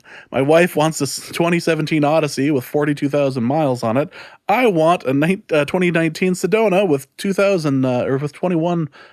That's what it is. 21,000 miles on it for the same price because I think it's better. Should I go with the happy wife is a happy life approach and get the Honda, or get the Kia and wait for her to send me divorce papers? Is the Kia a better value? How much is the divorce worth? I don't know many things in this world, but I do know that the joke is a divorce is that expensive because it's worth it. But as far as your question is concerned, you should go with your wife. I'm not even going to look up the stats on this. Just go with your wife. It's not worth the argument. Yeah, I think outside of the fact that your wife wants the other one, I think that you're probably right to prefer the Sedona. And I'm a huge Honda guy. I think that as used cars go, Hondas are remarkable. But I mean, it's a 20,000 mile difference. It's a newer car. I I think that your intuition is probably correct, despite the fact that you've got the brand value of Honda behind it. But I mean, the 2017 Odyssey with 40,000 miles, I mean, that's not inherently bad. So normally I'd say, yeah, I mean, happy wife, happy life. That's great. But if your vehicle sucks, I mean, you're not having a great life either way. But I don't think your vehicle is going to suck with that 2017 Odyssey. I think you're in a good spot. Yeah, I think that you should be good with the Odyssey. And if you're going with the Odyssey, maybe it ends up being well, they're both roughly the same price. So I was going to say, well, 2017, maybe it's less of a car payment or whatever. But maybe if it's going to be a 2017, depreciation will be significantly less rapid, right? Because the worst depreciation's already happened for the Odyssey. Yeah, and plus the insurance on the Odyssey, I'm willing to bet is going to be a little less too, because it's a couple of years less. So you're not. It's not worth it. It's really not worth the whatever it is that if you want to stay in this relationship, you should probably get the Odyssey. Nate Stanley for starter asks, are either of you fans of Instapots and air fryers, or are they the Dakota Dozier of cooking devices? So I have been somewhat suspicious of air fryers for quite some time. I watched a video on whether or not they're really just convection ovens, which they are. But the video changed my mind. I think air fryers probably have a pretty good use if you've got the counter space and you don't have a convection oven and, yada, yada. I think that there's space for that. I don't think I'll ever be completely comfortable with it just because, I don't know, it's just not a device that has a ton of space. And I kind of like having a lot more space when I'm making food, but I think there's use. Instant Pots, we got a huge one. It has been life-changing. We love it. I don't really see a huge downside for Instant Pots because usually these multitask devices are kind of okay or bad at all of them, at all of the tasks that you're asking it to do. But these Instant Pots, and we didn't get I think Instant Pot's a brand. We didn't get the brand, but we looked up it was America's Test Kitchen. We looked up the best version of the multi-use cookers, and we got whichever one got the highest review, and we've loved it. Yeah, I mean, we've made really long stews. We've pressure cooked a bunch of stuff. We've made chicken broth with it. We've made rice in it. Obviously, I mean, we're going to make yogurt in it soon. We actually convert it. We're going to convert our rice cooker because now we have an Instant Pot. We're going to make our rice cooker make us black garlic. We had a rice cooker and now we don't need to use it. So now we're just going to convert it into making black garlic for us, which is going to be delicious. So I'm a huge fan of the Instant Pot. It does so much for you. You can slow cook, you can stew, you can. They say you can see. I wouldn't sear in it. They say that you can do that. That's not as useful. We've made good chili in it. We actually, we've got a number of friends who are vegan, and Chelsea and I pride ourselves in being better cooks than them. And we have made the best vegan food that they've ever had. And we made a vegan chili in it just the other day. It was great. So yeah, Instant Pots are fantastic. I was going to say we've had both. We had. I believe I got that's right. I got the air fryer last year and the Instapot, I believe 2 years before that. And we've done a number of things in the Instapot and really liked it. I ended up putting a corned beef in there and turning it into pastrami at one point, and that was delicious. That worked out. They're so useful. You could do so much in them. Yep, that was really good, and just tossing a number of items in there, and sometimes it goes a little longer, but it does taste really well. The air fryer is very useful. We do have the counter space for it, and we have an air fryer that's large enough for an army because, well, obvious reasons. And it works really, really well. We've had really no complaints. In fact, I had something from the air fryer last night in it, so enjoyed it. I can't say I have very many recipes, but there are recipes out there for. The one I would definitely recommend is finding a way to go from corned beef to pastrami in your Instapot. I really enjoyed that. There are people who make wine in their Instapot. Yeah, man, you could do so much. Yeah, I mean, like I said, we're going to make yogurt in our Instant Pot. Just crazy. Next question is going to be from Nick Howard. Final question of the episode. James, did you and the family play bingo over Christmas? Inquiring minds want to know. No, we did not play family bingo over Christmas. Well, I mean, you got the book. Why wouldn't you? I have the book. I have a very nice. New bunch of game cards and the ball and everything for rolling out the names and the numbers and everything. So, yeah, I have that, but I can't say that I have any plans currently to use all of that information in that 32-page book. It's probably 34, maybe. I haven't opened it yet, so I don't know. It's going to surprise me and be 64 pages, and I'll just go, how did you come up with 64 pages for bingo advice? But here we are. No, I can't say that I played bingo this weekend. That was not something that I did, despite the fact that we were doing Christmas for 5 kids and 1 kid's birthday. So that was, it was a busy weekend, but we didn't play any bingo. Not yet. Well, that is going to be it for this episode of Norse Code. We hope you have enjoyed it. Again, if you are interested in the watch-along that's happening this coming Sunday with the Lions game, you can go over to patreon.com, donate $3.50 per month, and get the link in order to watch along with us. Also, the Patreon people are getting a bonus clip show, so if they need even more clippy goodness, they can head over there and get the wine towel stuff and a whole bunch of other things. These are clips from, as I mentioned in the intros, these are things from the beginnings of shows, ends of shows, pre-show stuff, mailbag, and some of the stuff is things that hasn't even been released before. The stuff that something that was like pre-show stuff that I haven't released to the Patreon people at all. So again, if you'd like more content, patreon.com/NorseCode is where you go. Arif, where can they find your work? Yeah, head over to theathletic.com/author/Arif Hassan, or Arif-Hassan. I've got the Where Did the Vikings Go Wrong 2020 edition going up there soon. I'm going to have the Players of the Week up there soon. And then, I don't know, probably take a long break. No, I'm going to have to write like Players of the Year after that. So maybe no breaks for me until the playoffs. Thank you, Vikings, for not making the playoffs. Playoffs?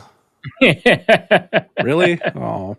Well, that is going to be it for this episode of Norse Code. Hope you guys have enjoyed it. For Arif, my name is James. Thank you guys so much for listening. And please remember that all things are possible through the power of Ben DiNucci. And we will be back next week. Norse Code is the largest and only division of Norse Code LLC. You can find Norse Code on the Daily Norseman, SB Nation's official Vikings blog, at dailynorseman.com. You can also find it on iTunes, Spotify, YouTube, Stitcher, or wherever fine podcasts are aggregated. Our Vikings blogger extraordinaire and generally useful human is Arif Hassan, and he can be found on Twitter at Arif Hassan NFL. You can also find his written work at theathletic.com. I am your podcast host and producer, and my name is James Pagashnik. You can find me at the show's official Twitter feed at NorseCodeDN or my personal account at Big Mono. If you'd like to donate a few bucks to the show, you can make your one-time donation at paypal.me/NorseCode, or you can make a recurring monthly contribution by visiting patreon.com/NorseCode. A donation of $3.50 per month does get you bonus material from the show and much more. Any questions or comments that won't fit in a tweet can be sent to norsecodepodcast@gmail.com. On behalf of the Norse Code staff, we thank you so much for listening. Our formula is this. We go out, we hit people in the mouth.